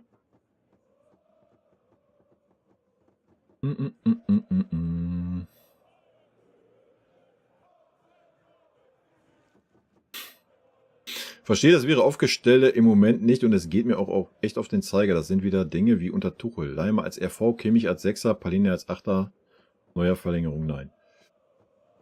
Ja, aber nochmal, ja, ich gehe da ja mit zum großen Teil, aber wir reden darüber, wir sind Tabellenführer der Bundesliga, Leute. Ja? Also welche Argumente haben wir da? Wir könnten ja wie unter Tuchel, wenn wir irgendwo auf Tabellenplatz oder 10 Punkte hinter dem ersten wären, dann können wir ja darüber reden, dann haben wir ja Argumente, ne? Ja, welche Argumente haben wir? Wir haben ein schlechtes Spiel gesehen, das war Barcelona. Ein schlechtes Spiel. Ne? Das ist ja das Thema. Wie gesagt, das Einzige, was ich wirklich kritisch sehe, ist gerade das Manu-Thema. So, alles andere, ja, ich finde das auch eine Katastrophe, dass ein Palinja als Achter spielt. Aber du hast trotzdem 5:0 in Bochum gewonnen. Ja, Conny Leimer als rechter Verteidiger, Katastrophe. Du hast trotzdem 5:0 in Bochum gewonnen. So, also welche Argumente haben wir dafür? Wir haben keine. Hättest du jetzt nur 1:0 gewonnen mit einem glücklichen Sieg oder so, ja, dann können wir ja darüber reden. Also, aber wir haben 5:0 gewonnen, Leute. 5:0. Punkt. Ja. Der Einzige, der einen Klopper hatte, war Manuel Neuer. Ja, ja Manu und Müller ist halt, was schade ist, Was aber viele Profis haben, sie finden halt nicht den Punkt zu sagen, alles ist gut. Das war meine Karriere, die war super geil, ich bin super dem Verein dankbar, alles ist schön. Ich höre jetzt auf. So, den Punkt haben beide verpasst. Ja, und jetzt schlängeln sie sich zum Finale daheim, wo der eine wahrscheinlich niemals eine Rolle spielen würde, sollten wir überhaupt in dieses Finale kommen. Würde Müller wahrscheinlich, wenn er Glück hat, die letzten 10 Minuten eingewechselt werden. Ja, und der andere wird wahrscheinlich einen Torwartfehler machen, du würdest das Finale 1:0 verlieren und das wäre dann dein Karriereende. Wow! Mega, oder? Oder hätte Müller vielleicht letztes Jahr schon sagen sollen, pass mal auf, Leute, ich bin fertig, ich habe eine super geile Zeit gehabt, alles ist schön, ich habe alles gewonnen, was man kann mit diesem Verein. Manuel Neuer genauso, hätte sich auch mal sein Herz rausreißen, Scheißspruch sparen können. Und dann wären die abgedankt, wären als Idole abgedankt. So, ja, und wäre gut gewesen. So danken sie mit Glück nächstes Jahr ab. Wo ich mir noch nicht mal sicher bin, ne? Und wenn sie dann irgendwann abdanken, dann hast du Spieler da wie ein Thomas Müller, der 3 Jahre lang Auswechselspieler war und alle 5 Spiele mal 15 Minuten gespielt hat und sich trotzdem noch 20 Mille reingezogen hat. Und dann überleg dir mal, was im Gedächtnis der Menschen bleiben wird. Ja. Ganz groß, oder? Aber gut, es können nicht alle Philipp Lahm sein, ne?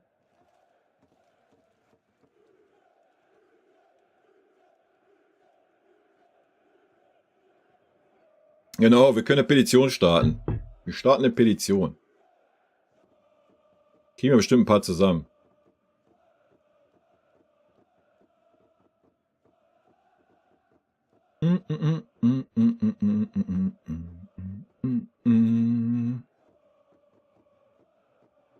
Ja gut, aber wenn nur noch drei Pressevertreter da sind, reicht ja auch ein Mikrofon jetzt in Zukunft.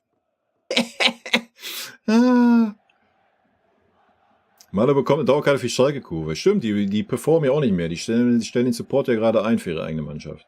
Kann er sich reinstellen. Passt doch dann.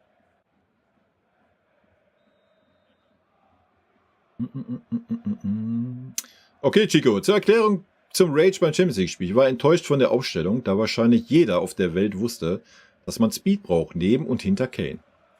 Kimmich als Achter mit Pässen. Mein Hansi geht gegen jeden mit einem offensiven Visier auf dich los. Ich habe es nicht verstanden und das Spiel hat gezeigt, wie offensichtlich wir den Katalanen hätten wehtun können. Ja, mit der richtigen Strategie. Ich bin der Fan, der 2009 mit einem Barca-Freund mit meinem Bayern-Trikot beim Barca-Fanclub mit 300 Leuten meinen Mann stehe. Für ich ohne Fäkalsprache sind es arrogante, selbstverherrliche Menschen. Ich empfinde nur Antipathie für deren Verein. Ich könnte genau erklären, was noch dazugehört, aber das macht man bei der Stange Bier nicht online. Hab halt die Gelben und die Katalanen, denen ich sowas gar nicht gönne. Ich hoffe, meine Despektierlichkeit kommt augenscheinlich zum Vorschein. Ich denke, jeder hat so einen Triggergegner. Ja, alles gut, Chico. Ich habe das auch nicht als schlimm empfunden. Und dass sich das aufgeregt hat, ja, hat mich ja genauso aufgeregt. Ja. Also, Barca war ja auf dem Silbertablett da, die ersten 20 Minuten. Und wie du sagst, hättest du da einfach einen schnellen Spieler in der Mitte gehabt, anstatt einen Thomas Müller, der kaum noch laufen kann. Dass ein Harry Kane nicht der Konterstürmer ist klar, weil Harry Kane ist auch dann der die Dinge einleitet. Ja, und da muss ich einen Vinny Kompany auch an die eigene Nase fassen. Ne? Ganz einfache Kiste.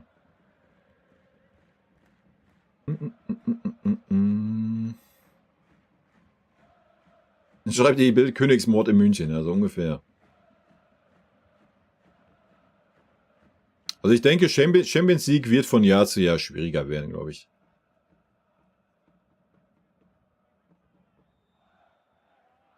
Wen interessiert das denn? Warte, ich google kurz. Barcelona Champions League. Ja, aus Monaco. Kettewiese. Der aus Monaco würde gerade Barcelona schlagen. Frage beantwortet. Nee, alles gut, Chico. Ist Fußball halt. Also, von mir brauchst du dich nicht rechtfertigen, wa? Das beweisen meine Videos, oder?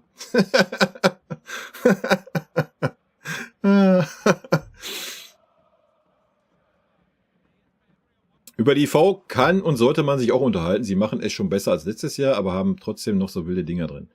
Aber wird halt auch nicht besser, wenn du im Tor keinen richtigen... Ja, das muss man ein bisschen differenzierter betrachten. Also erstmal finde ich Upa Ominje Haben echt die Kurve gekriegt. Das große Problem, was ich sehe, hat man auch gegen Barcelona gesehen, ist halt einfach, die Taktik ist, der Innenverteidiger verfolgt den Stürmer, wenn der Gegner Ballbesitz hat. Ja, auch 20 Meter in die gegnerische Hälfte. Das ist völlig fein. Wenn das deine Taktik ist, ist das fein. Dann musst du aber einen Sechser haben, der dann leider Kimmich war gegen Barcelona, der dann diesen Raum besetzt. Ja, das sollte natürlich dann ein Palinja sein, dann wird das alles Sinn machen. Das ist nicht passiert. Ja, und das ist doch das Problem. Der Gegner zieht dann den einen Innenverteidiger raus, dann werden 2 schnelle Bälle gespielt, der Raum ist frei, Abfahrt. Oder der Raum ist nicht frei, da steht ein Kimmich, der ja alles ist, nur kein super defensiver Sechser. Und da musst du damit leben, ja, dass du dadurch die Chancen bekommst. So, aber da kannst du den Innenverteidigern wenig einen Vorwurf machen, finde ich. Dass sie dann immer mal einen Stellungsfehler drin haben oder sowas. Ja, kein Spieler ist perfekt, Leute. Harry Kane macht auch nicht jedes Tor oder was weiß ich. Manuel Neuer hält auch nicht jeden Ball. Witzig, wa?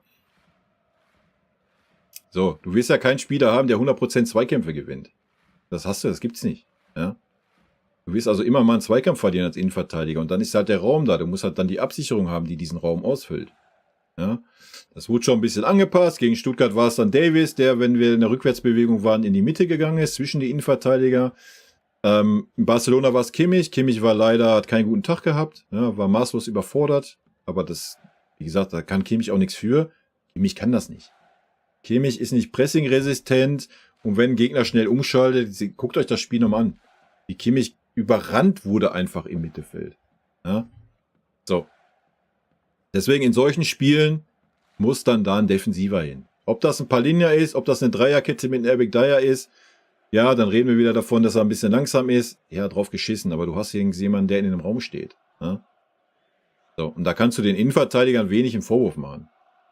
Das ist halt unsere Spielweise. Unsere Spielweise ist, der Innenverteidiger geht mit dem Stürmer verliert er den Zweikampf, was noch katastrophaler ist. Dann ist er nicht nur rausgezogen, sondern der Stürmer ist frei und hat den Raum vor sich. Ja. So ist es halt. Aber hast doch Minje gesehen, wie er gefightet hat gegen Bochum. Auch Opa, die sind ja beide hinterhergerannt wie die Bekloppten, um für Manuel Neuer den Klopper da auszubessern. Also. Die sehen halt oft schlecht aus, ist halt der Taktik geschuldet, ne?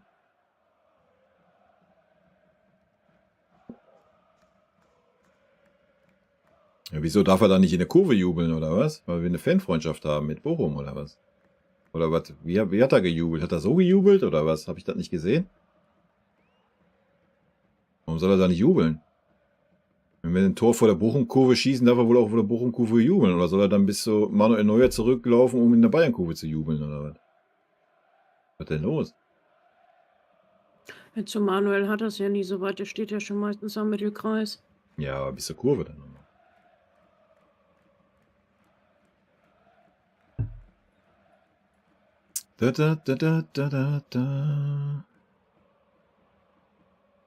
Was ich dieses Wochenende gemerkt habe, ist, dass mich das Zugucken echt genervt hat. 5 Tore toll, aber die Leistung gesamt nicht zufriedenstellend. Ein Wackler und das Kartenhaus fällt zusammen.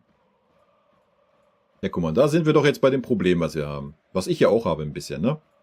Wir beschweren uns also darüber, dass wir 5:0 in Bochum gewonnen haben.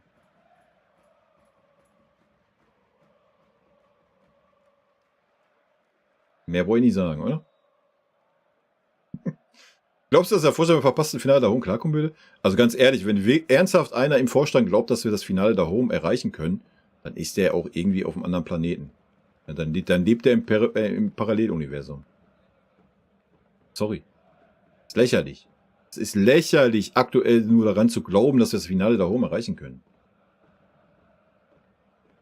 Ja, da hätte man den Kader aber mal richtig durchfeuern müssen vor der Saison. Ja. Also aufgrund der letzten 2,5 Jahre kann man doch nicht davon ausgehen, dass wir mit diesem Kader das Finale da oben erreichen können. Also. Du kannst ja froh sein, dass ein Kompanie so eingeschlagen ist und das Team so hingebogen hat, wie es hingebogen hat, dass wir so einen geilen Start hatten, ja. Aber du siehst doch jetzt schon wieder beim Gnabry, der verfällt wieder in seine Muster zurück. Sorry. Ja, das sind ja keine 20-jährigen Spieler mehr, wo du sagst, die mache ich jetzt besser. Ja. Kannst halt froh sein, wenn Kompanie die Spieler wieder kitzelt und dahin bringt, wo sie mal waren, ja. Aber ob das dann noch reicht, guck dir mal an, welche Mannschaften in der Champions League spielen.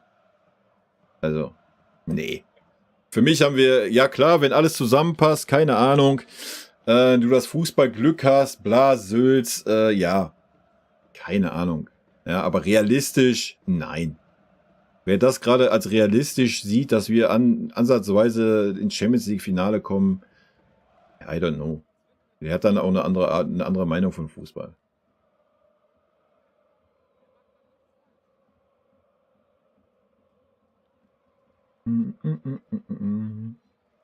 Perez sammelt gerade Spielpraxis in der zweiten Mannschaft. Wir würden ohne Müller, Neuer, Sané und Goretzka extrem viel Gehalt sparen. Ja. Circa 70 bis 80 Millionen. Wild, oder?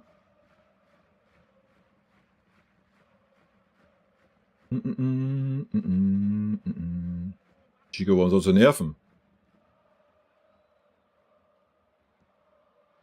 Ja, ist ein bisschen schade mit Nazno, ja. Ja, Spocks, das sieht immer jeder anders, ne? Einige sehen das so wie ich das sehe und viele sehen das nicht so und das ist auch völlig okay. Aber Kimmich ist auch kein Sechser. Ja, Kimmich hat aber gezeigt die Saison, dass er ein Sechser sein kann. Für diese Spielweise. Ne? Er ist mit Sicherheit kein Sechser, wenn wir sagen, wir müssen in der Defensive stehen. Aber er ist mit Sicherheit ein Sechser, wenn wir so agieren, wie wir bisher agiert haben unter Kompanie. Ja, dann kann er den Sechser spielen, haben wir ja gesehen. Ja, und das gut. Sehr gut sogar. Mit ein paar zusammen, ja. So. Jirankunda ist wie Shack Attack. Wie Shaqiri. Kraftwürfel halt. 1,20 Meter mal 1,20 Meter. Also ich freue mich auf ihn. Schöber, servus. Aber es bleibt auch nur der Tabellenletzte der Bundesliga. Ja. Soll ich dir da mal wieder ein super Gegenargument bringen, Samuel? Nehmen wir zum Beispiel das Gegenargument Kiel. Ja, weil ihr immer alle so geil seid, irgendwas zu vergleichen. Ich glaube, wir haben 5-1 gewonnen gegen Kiel. Was hat Leverkusen gegen Kiel gespielt? Ich glaube, wir haben gegen Bremen nicht einen Torschuss zugelassen. Was hat Leverkusen gegen Bremen gespielt? Dynamo Zagreb wurde in Grund und Boden geredet in der Champions League. Fallobst, nicht Champions League würdig. Ist ja ganz klar, dass wir da so hoch gewinnen. Die stehen vor uns in der Champions League. Wow. Was ist da nur los? Ja? Also immer mal ruhig bleiben, Leute. Es wird eben alles so schlecht geredet. Wir haben 15-0 gegen Bochum gewonnen. Wart doch mal ab, gegen was die Bochum mal die nächsten 2-3 Spiele machen unter dem neuen Interimstrainer. Ja, gucken wir doch mal, was die Ergebnisse erzielen. Ich bin kein Freund davon, das zu vergleichen. Ja, gar nicht. Absolut nicht. Ich hasse das. Aber immer diese Argumente halt. Ne? Verstehe ich halt nicht. Was spielt das für eine Rolle? Ne? Ich würde Sané niemals verlängern. Nicht für 2 Millionen Gehalt würde ich den verlängern. Dieser Mensch, Alter. Wenn ich den schon gesehen habe, wie der in Bochum da rumgelaufen ist. Junge, ich weiß nicht, ob der das extra macht, ob das seine Art ist. Ich weiß das nach was ist jetzt, das 4. Jahr, 3. Jahr bei uns? Ich weiß es immer noch nicht. Junge, wenn ich den auf dem Feld, wenn ich der Gegenspieler von Leroy Sané wäre auf dem Fußballfeld. Alter, der würde nicht von diesem Fußballfeld laufend runtergehen. Junge, der kommt so arrogant rüber, ja? Das ist so krass. Junge, habe ich eine Antipathie, wenn ich den da rumlaufen sehe. Ey, dann hat er Spiele, wo er das gar nicht hat. Da gefällt er mir echt super, ja. Unter Tuchel, die Hinrunde, da hat er das nicht ausgestrahlt. Dieses super, ja, ich bin der Leroy, ich bin der Geilste, ich kann alles und Junge, Alter. Dann hat er Spiele, wo er, erinnert euch, der wurde ausgepfiffen von den eigenen Fans, ja. Erinnert ihr euch? Genau deswegen. Und genau diese Attitüde hat er diese Saison wieder. 1:1 hat er wieder diese Attitüde, Alter. Junge. Ist eine Schande, dass der in dieser Mannschaft spielt. Boah, nee. Bitte nicht. Gib ihn einfach ab, Alter. Lass den Vertrag auslaufen und gut ist. Und dann gucken wir mal, welchen Verein er findet. Ich wüsste einen Verein, den er findet. Saudi-Arabien, kann er nach Cristiano Ronaldo gehen. Junge. Nee, sorry, ich kann den nicht. Ich kann den nicht mehr. Mann, Mann, Mann. Triggert der mich. Das ist wie bei Chico in Barcelona, so triggert mich der Sané. Aber er hat zum Glück noch das Tor gemacht.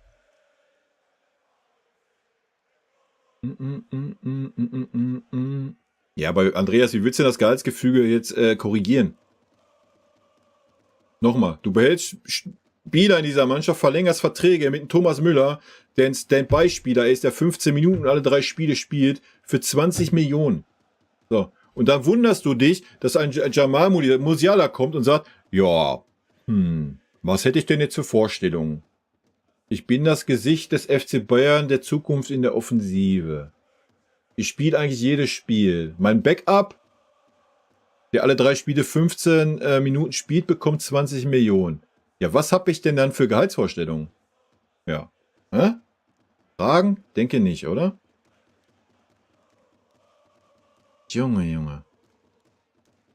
Ja, der Chat, der knallt hier halt gerade. Deswegen kommen die Takes später.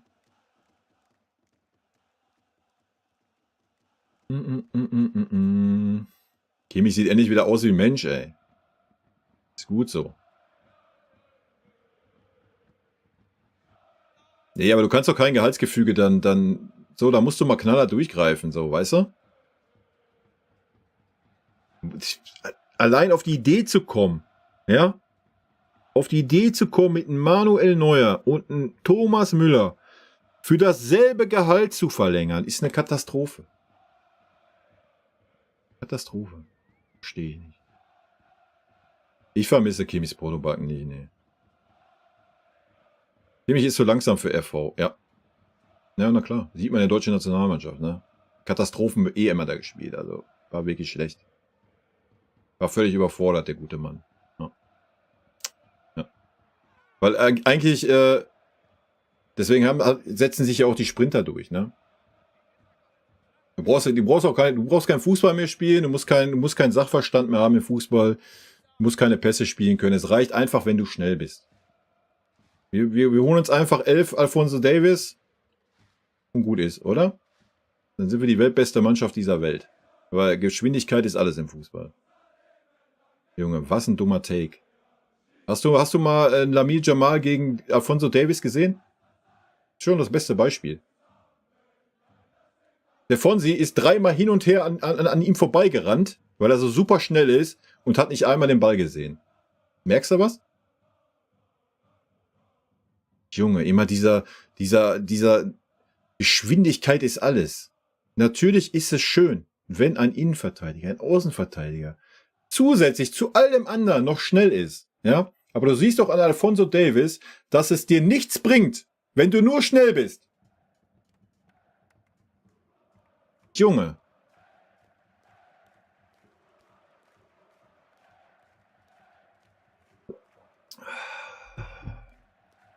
Darf ich nochmal zum Champions League-Spiel? Ihr merkt, ich mag deren Namen nicht nennen. Ich fand die Vincent-Analyse vor Bochum besser als die PK nach dem Spiel. Und er hatte recht, ich hatte auch beim 3:1 noch das Gefühl, so wie ich auch getippt habe, Zitat, dass wir das Spiel noch, ich hatte das Gefühl nicht mehr, ne. Ne. Für mich war das Gefühl nach den ersten 20 Minuten, wo es dann 3:1 stand, war das dahin. Sorry. Ja, erstmal Barcelona hat es viel besser gemacht, haben nicht mehr diese Räume angeboten. Und wir haben es auch gar nicht mehr versucht, da irgendwie in diese Räume zu kommen. Und wir hatten halt 0 Kreativität. 0. Du hattest keine Spielidee. Thomas Müller, weiß nicht, wofür er auf dem Feld war. Der war so kreativ wie ein Holzschuh. Ja, Kimmich war hinten beschäftigt, der kam zu nichts. Palhinha maßlos überfordert, weil er einfach kein kreativer Spieler ist. Du hattest durch die Mitte keine Spielidee. Ja. Und wenn dann Harry Kane noch defensiv mitarbeiten soll, so wer soll das Spiel kreativ machen? Wodurch haben wir denn die Chance gehabt? Durch Michael. Serge war offensiv auch nicht gegenstandsfähig. Ja? Also nein. Wir hatten doch gar keine Chancen. Wir hatten doch gar keine Ideen. Nee. Also ich habe gar kein Gefühl mehr gehabt, dass da nur ansatzweise was in diese Richtung geht. Aber schön, dass du das noch hattest, Chico. Wer hätte gedacht, dass Barca Real abschießt? Ja, warum denn nicht? Warum soll Barca denn nicht Real abschießen? Ist Real jetzt eine Übermannschaft oder was, das ein Mbappé verpflichtet haben oder was?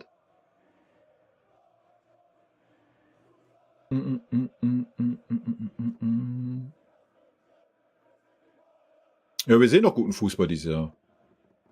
Also ich habe nichts zu meckern, was guten Fußball anbelangt. Ja, Barca war schlechter Fußball, Bochum war mittelmäßig, aber auch fein. Ne?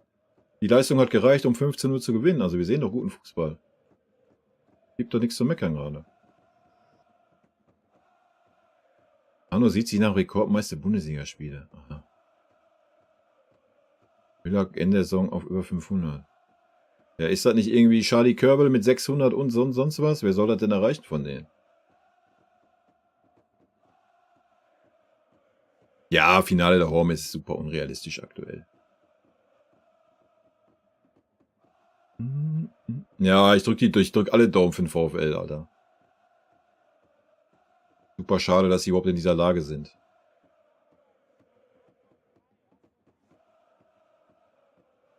Ja, ist aber normal, ne? Mit dieser Realität. Ich erinnere mich an letzte Saison. Was war das denn? War doch auch irgendein Spiel in der Champions League, oder? Oder war es in der Bundesliga, wo wir unter Tuchel dann mal, was war das, 7-0 oder was gewonnen haben? Und wir uns dann so ein YouTube-Video von irgend so einem Kasper angeguckt haben vom FC Bayern, dass der FC Bayern Weltklasse ist und die Champions League das Triple gewinnen wird. Alter, hat mich totgelacht.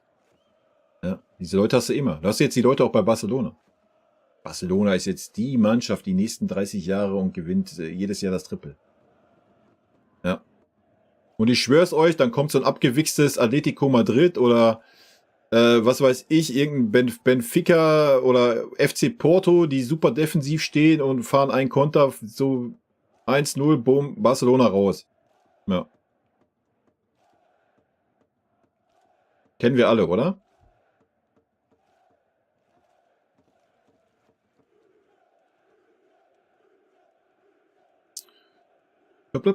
Ich verstehe die Kritik nicht, es ist ein Neuaufbau und dauert halt 1 bis 2 Saison und Kompanie hat mal gute Leistung. Ja, da müsstest du jetzt mal ein bisschen konkretisieren, welche Kritik, war.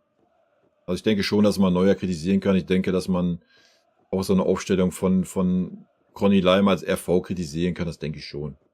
Ja. Also an den Ergebnissen oder Spielen gibt es gerade nichts zu kritisieren. Da gehe ich mit, ja. Abgesehen vom Barca vielleicht. Bayern ist jetzt eine Mannschaft wie in den 2000ern, nur ohne Effe.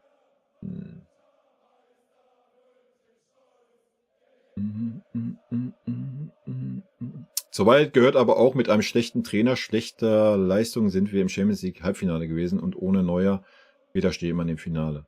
Ja, und wen interessiert das diese Saison? Guck dir an, mit welchen Leistungen der BVB weitergekommen ist wie wir. Wenn du das Rückspiel mal in Paris gesehen hast. Wow. Wen interessiert's? Klar ist im Fußball nichts auszuschließen, ja. Aber die neue Champions League Reform wird schon einiges ausschließen, ja. Bin ich mir sicher. Und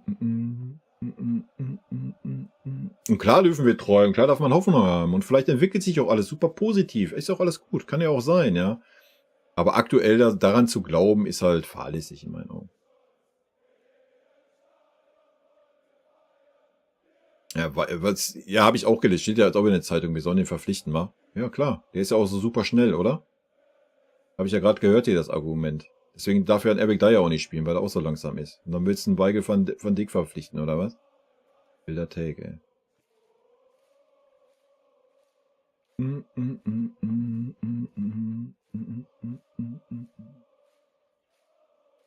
Ja, aber es ging doch bisher gut, John.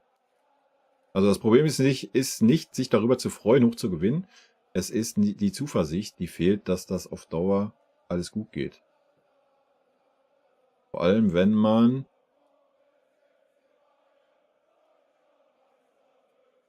nur das Spielermaterial der vergangenen Jahre wieder im Einsatz sieht und nicht endlich mal das Risiko, wenn den dann nimmt und die Jungs von der Akademie einsetzt. Ja, das sehe ich ja genauso. Aber ich glaube nicht, dass das irgendeinen Einfluss auf die Bundesliga hat. Dafür ist die Qualität in der Bundesliga nicht hoch genug. Ja, muss man ganz klar so sagen. So, du hast jetzt schon 2 schwere Gegner weg. 3 sogar mit Stuttgart. Du hast noch Leipzig und Dortmund, das war's aber auch. Ansonsten alles andere musst du hast selbst Freiburg hast du schon weg. Also sorry. Das muss auch reichen, auch mit dem Spielermaterial. Hat's ja die letzten Jahre auch. Ja. Aber deswegen sage ich ja, wer denkt, das reicht für die Champions League, der ist halt auf einem anderen Stern unterwegs gerade.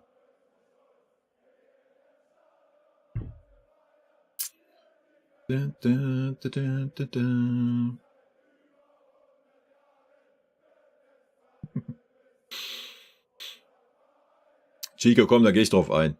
Und diese Diva Sané wusste ich, wie er selber ja beim Psyche-Video vor 2 Wochen sagte, dass ihm Champions League-Spiele eigentlich nur interessieren und dann ist die Diva beleidigt, dass er eingewechselt wird. Sané ist sich zu gut für 90% der Bundesliga. Ich habe vorher behauptet und jetzt nach dem Spiel, dass die Diva Sané geliefert hätte in der Startaufstellung. Sein Ego wäre gepudert worden, aber eben hätte Fahrradkette. Aber er hätte auch ein Tor gemacht. Oder meinst du jetzt gegen Barca? Wahrscheinlich, ja. Weil das die Spiele sind, wo Liverpool Bock drauf hat. Das hast du ja letztes Jahr schon gesehen. So. Leroy Sané kannst du in Top-Spielen, in der Champions League kannst du ihn einsetzen. Ja, wie du selber sagst, hat er in dem Video auch so formuliert, dass man dafür lebt, dafür brennt. Ja. Da hat er diese Allüren nicht. Spielst du dann aber gegen den VfL Bochum, dann hat er Allüren und denkt, keine Ahnung. Weiß ich nicht. Ich fühle solche Art halt nicht. Guckt euch mal vom Barca den Jamal an. Hat er solche Allüren? Ja. Die richtig großen Spieler, weiß ich nicht. Es gibt Spieler, die haben eine gewisse positive Arroganz, wie so ein Ibrahimovic hatte, ja, habe ich gefühlt. Aber, nee.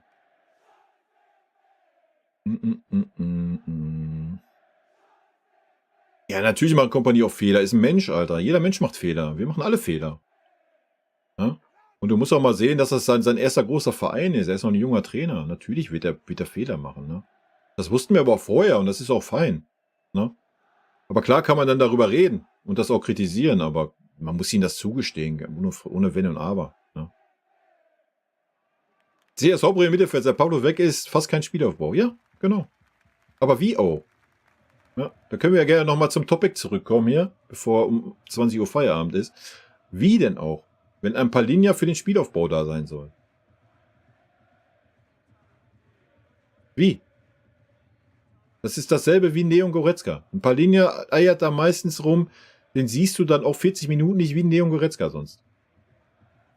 Das sind da keine Spieler, das sind andere Spielertypen. Leon ist im Umschaltspiel stark, ja, geht in den Strafraum rein. Wie soll da ein Spielaufbau sein? Ist Cocaine. So sieht's aus. Wie gesagt, meiner Meinung nach, entweder Kimmich nach vorne, Palinja dahinter, oder du musst einen Palinja rausnehmen. Dann musst du ihn rausnehmen, fertig. Ja, dann stellen Conny Leimer ein. 6-1 Kiel, okay. Ja, sehe ich genauso, Botsgut. Bin ich bei dir. In der Champions League nicht vor uns stehen, ist auch schwierig. Ja, aber wie viele Leute haben sich da hingestellt nach dem Spiel gegen Zagreb? Boah, die werden 0 Punkte, die haben kein Champions League Niveau. Ja, die stehen jetzt vor uns. Wild, nach 3 Spielen. Also, hä? Wild, ne?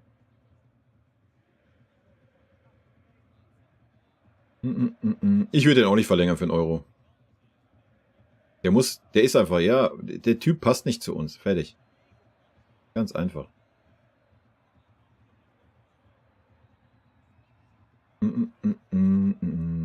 Das ist mir egal, ob er als Millionär geboren ist, wen interessiert's, ey. Aber ja, ich weiß, worauf du hinaus willst. Wenn du manche Spieler siehst, die aus anderen Verhältnissen kommen, die wissen das ein bisschen anders zu schätzen, ja. Das ist schon dein Take. Aber ein Sané kommt am Ende des Tages aus Schalke, Alter. Da sind auch Arbeiter gefragt, Alter.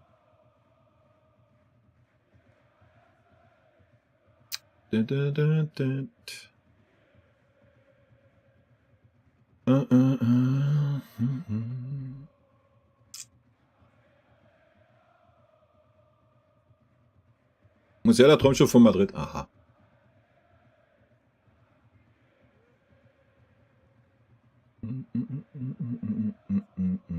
Ja, das System braucht man auch nicht schlecht reden. Das System passt zu dieser Mannschaft. Ja.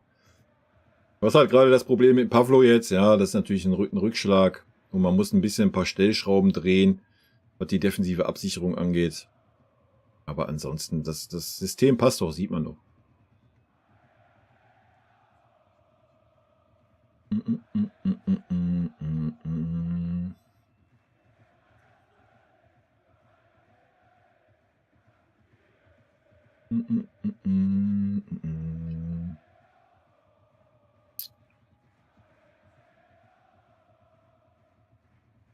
Man muss leider viel ausbügeln aus den letzten Jahren über teure lange Verträge etc. Das geht alles nicht von heute auf morgen. Doch, das würde gehen. Man müsste nur einen klaren Cut machen, ne? Und da hatte man die Chance so mit Winnie. Doch, Gang wäre das. Vor allen Dingen, weil ein Eber sich ja auch letztes Jahr da hingesetzt hat unter Tuchel und hat gesagt, ja, wir gucken uns jetzt ganz genau die Leistung aller Spieler an, werden das bewerten und dementsprechend handeln. Hätte man vor dieser Saison gesagt, zu den Spielern, um die wir reden, XYZ, sucht euch aus, welche Spieler, passt auf, wir planen nicht mehr mit euch, ihr habt laufende Verträge, das ist völlig fein, wir bieten euch die Möglichkeit, hier bei der zweiten Mannschaft mitzutrainieren, ihr werdet keine Rolle in der ersten Mannschaft spielen, bumm. So. Hätte man machen können. Und dann garantiere ich dir, hätte der ein oder andere Spieler sich das wahrscheinlich überlegt. Macht man aber natürlich nicht, weil Kingsley Coman, 15 Jahre im Verein, Serge Gnabry, weiß ich nicht, geht auch schon an die 7, 8, 9, was weiß ich, und so weiter. Ja, deswegen macht man das nicht. Weil wir dann wieder sind, ja, wir müssen ja aber das Mir-Samir-Gefühl hochhaben und bei uns passiert sowas nicht. Bei uns können Spieler 3 Jahre schlechte Leistung bringen und wir geben ihnen trotzdem mit Kusshand die 20 Millionen in den Arsch. Ist gar kein Problem für uns. Das ist das Problem.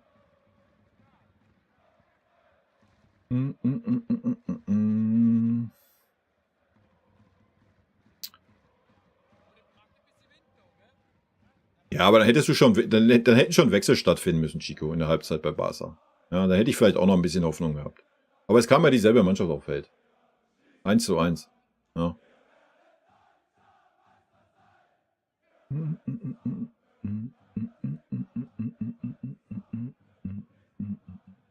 Ja, Titel gewinnt man auch nicht jetzt, ja. Das ist völlig richtig. Aber man muss sich natürlich qualifizieren erstmal, ne?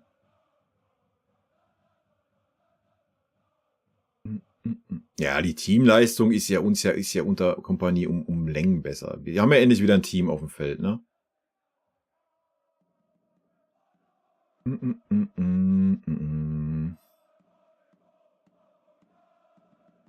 Europapokal. Ja, ist mir egal, was bei Barca passiert oder nicht passiert.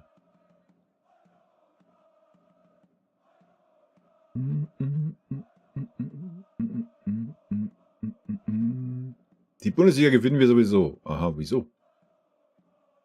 Also Leipzig ist doch gerade auch relativ stabil, oder?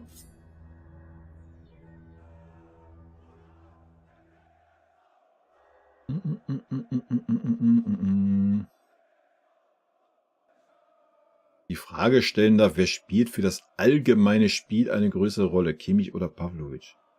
Was ist denn das allgemeine Spiel? Das muss man mal ein bisschen konkretisieren. Mit Stiller hat man auch ein gutes Talent vom Hof gejagt. Ja, das ist ja auch wieder ein Take. Also den fühle ich ja auch gar nicht. Habe ich aber auch in den Kommentarvideo erzählt, glaube ich, ne? Für mich völliger Blödsinn, dieser Kommentar. Sorry, Marc. Soll ich dir mal erklären, warum? Ein Stiller hat 2 oder 3 Jahre gebraucht, um jetzt auf diesem Niveau zu sein, wo er jetzt ist in Stuttgart? Wo hättest du das denn beim FC Bayern machen sollen? Wie soll das funktionieren? Du kannst beim FC Bayern keine Spieler in diese Mannschaft integrieren, der 2, 3, 4, 5, 6, 7, 8 Monate nur Zeit braucht. Das geht nicht. Du kannst in diese Mannschaft Spieler integrieren, wie es beim Musiala der Fall war, wie es beim Pavlo der Fall ist. Die kommen rein, die performen, die sind direkt auf diesem Level. Dann kannst du die integrieren. Du kannst keine Spieler integrieren, die 2 oder 3 Jahre Zeit brauchen, um auf ihrem Level zu kommen. Das funktioniert nicht. Du kannst anfangen, diese Spieler auszuleihen. Ja, so wie man es schon oft gemacht hat. Aber ein Stiller wollte das gar nicht. Ja, und wenn ein Spieler das nicht möchte, wenn der lieber dann zu einem Verein möchte, wo er geschätzt wird, ja, und nicht alle bei irgendeinem anderen Verein rumtingeln will, um irgendwann vielleicht die Qualität zu haben, beim FC Bayern spielen zu dürfen, muss man das akzeptieren, ja. Aber ein Stiller war doch kein Spieler, der übrigens auch bei uns mal Einsätze hatte, mal ganz nebenbei, ja, der irgendwie, zack, er ist jetzt da hingegangen und war sofort auf diesem Niveau. Nein, dieser Spieler hat sich gesund entwickelt auf diesem Niveau, wo er jetzt spielt. Und das wäre beim FC Bayern nicht möglich gewesen. Schon gar nicht, weil zu dieser Zeit, guckt's dir an, ein Gravenberg, ein Sabitzer und wie sie alle hießen, verpflichtet wurden in der Zentrale und sowieso keine Spielminute bekommen haben. Weil immer Kimmich und Goretzka gesetzt waren. Wie soll denn da ein Stiller Spielzeit kriegen? Ja? Also der Take mit Stiller ist leider völliger Tullux. Ja? Das könntest du ja jetzt sagen, wenn du jetzt gesagt hättest, diese Saison, ja, wir haben Palhinha verpflichtet, wir verkaufen ein Pavlovic. Dann hättest du so ein Argument bringen können, aber nicht beim Stiller, Alter. Sorry. Der hat halt so lange gebraucht, um dahin zu kommen, wo er jetzt ist. Ja? Das ist Schwachsinn. Sorry.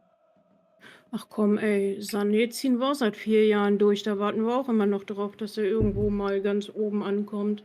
Ja, weil er als Spieler verpflichtet wurde, der angeblich das ist. Ja, das ist, wenn du die Katze im Sack kaufst.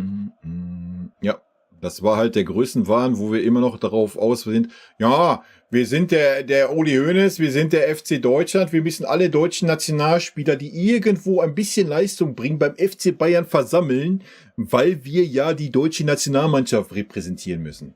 Ja. Sehen wir ja, wo uns das hingebracht hat. Und Leon, dem Kai ist es schnurzpiep egal, wer den Ballon d'Or gewinnt. Ja, immer noch. Es sei denn, ich würde auf der Liste stehen, dann würde mich das vielleicht interessieren.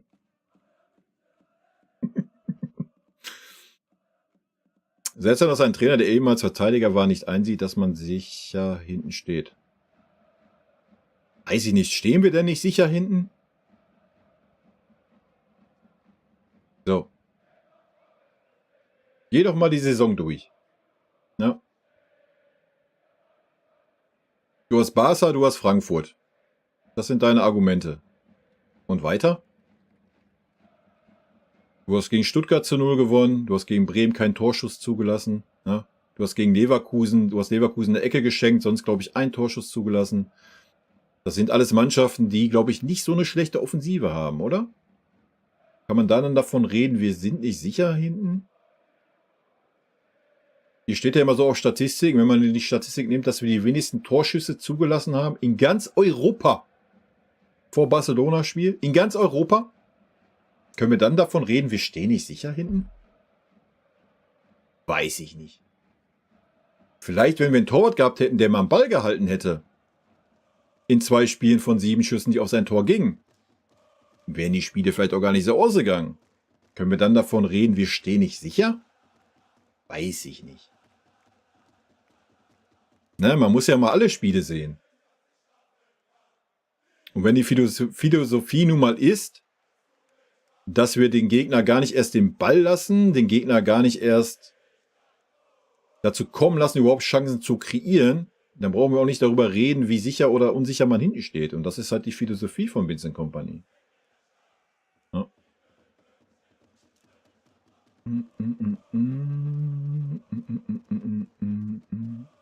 In Madrid werden Musiala und Wirtz auch nur Ergänzungsspieler sein. Warum das denn?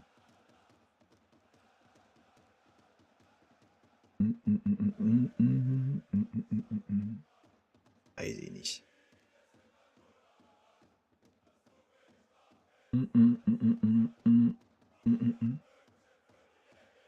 Ja, Botzcode, aber man hätte das klarer dann formulieren müssen. Ja, ganz einfache Kiste. So. Wenn du den Spielern sagst, ihr spielt keine Rolle, ihr spielt nicht mehr in dieser Mannschaft, ihr seid in der Trainingsgruppe 2 oder ihr trainiert bei der zweiten Mannschaft, dann überlegen sich die Spieler das. Kannst du mir aber glauben. Ja.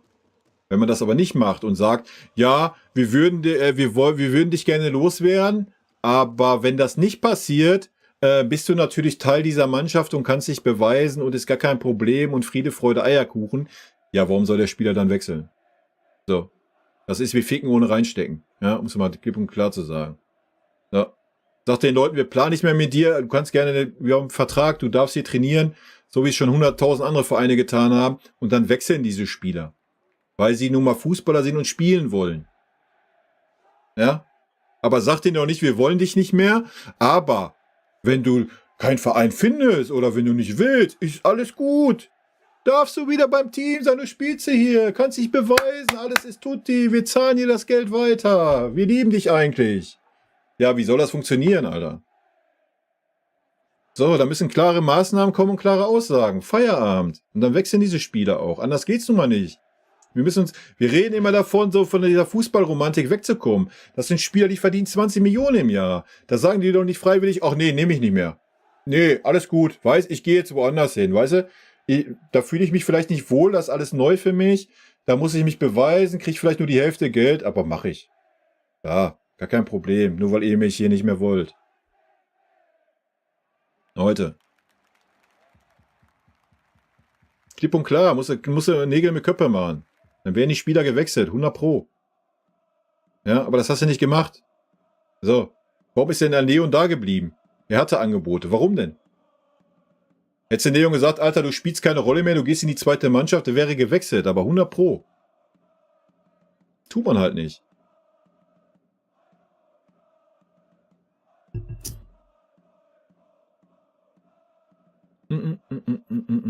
Nee, Kompanie gibt doch keine Chance. Wie denn auch? Das ist doch jetzt das Problem, was ich gerade sagte. Guck mal, das ist die perfekte Ergänzung.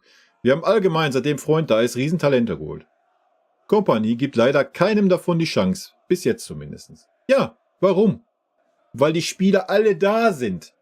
Und jetzt überlegt doch euch, was für Fässer aufgemacht werden und was für eine Teamchemie entsteht. Wenn ein Kompanie jetzt sagt, Kingsley Coman, Serge Gnabry, Leroy Sané, Thomas Müller, noch schlimmer, Manuel Neuer, setze ich jetzt alle auf die Bank.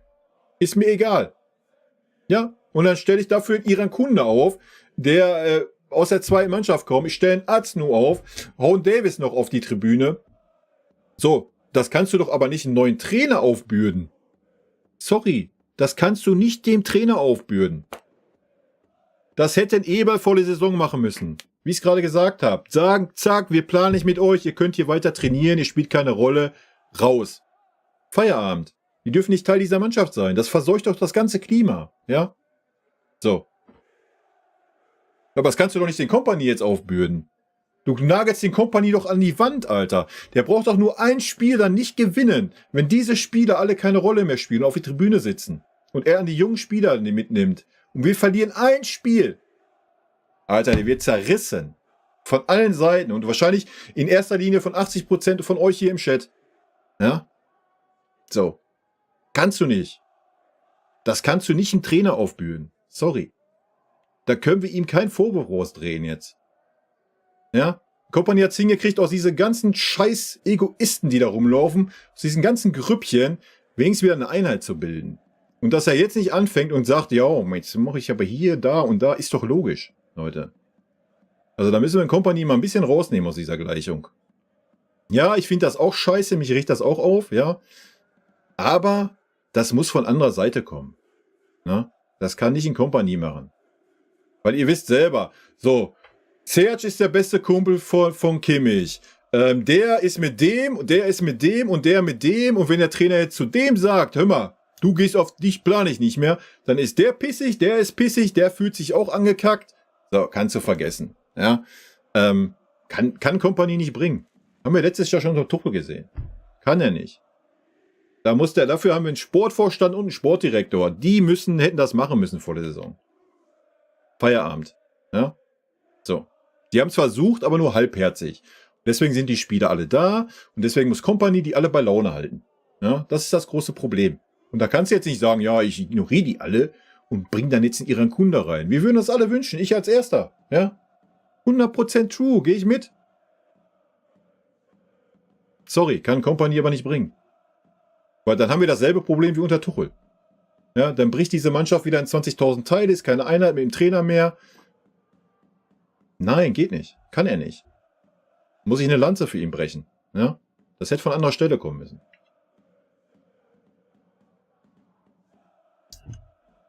Zumindest meine Meinung.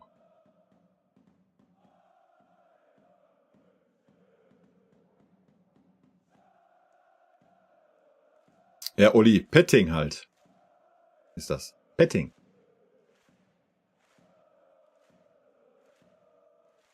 Wie geht's denn mit Goretzka weiter? Leon wird seinen Vertrag aussitzen, bin ich mir sicher.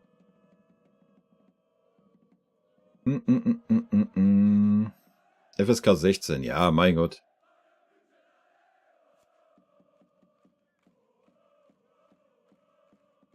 Ist die Frage, ob so ein Verhalten angemessen ist. Spieler in die zweite Mannschaft zu stecken? Ja. Ja, das ist angemessen. Weil diese Menschen genau das Geld verdienen, was sie verdienen. Und wir reden ja nicht davon, dass das Spieler sind, wo man sagt, ah ja, der hat jetzt 3 Monate Scheiße, der hat eine schwere Phase im Privatleben, der hat jetzt mal 3 Monate keine Leistung gebracht. Nee. Wir reden über Spieler, die seit 2, 3 Jahren Leistungen bringen, die unterirdisch für das Gehalt, was sie bekommen sind. Und ja, dann gibt es keinen anderen Weg, weil diese Spieler niemals sagen werden, ja, alles gut, bezahle mich mal nach meiner Leistung. Ja? So.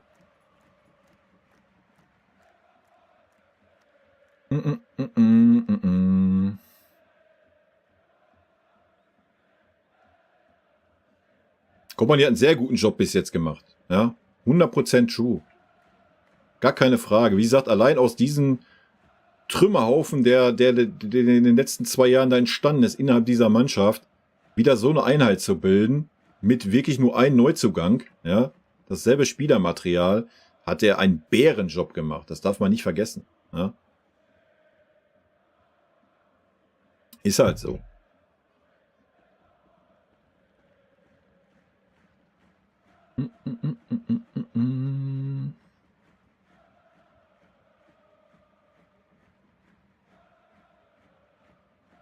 Ja, das weiß ich auch nicht, was manche Leute erwarten. Also, wie gesagt, wir reden ja über Niveau hier. Leute, ich persönlich, für meinen Anspruch an Fußball, habe ein schlechtes Spiel gesehen. Das war 60 Minuten gegen Barcelona. Ansonsten habe ich kein schlechtes Spiel von unserer Mannschaft gesehen. So, ja. Und das mit demselben Spielermaterial, was seit 2 Jahren da rumdümpelt.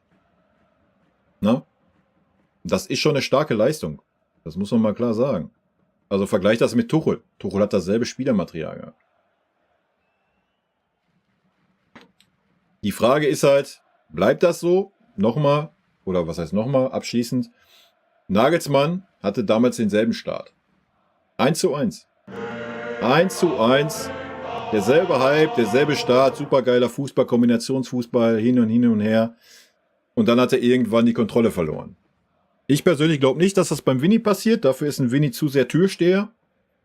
Als wie Wakeboarder, Nagelsmann. Ja. Aber das werden wir sehen. Ja. Und das ist mein Schlusstake gewesen. Mal eine kleine Lanze für den Vinny brechen.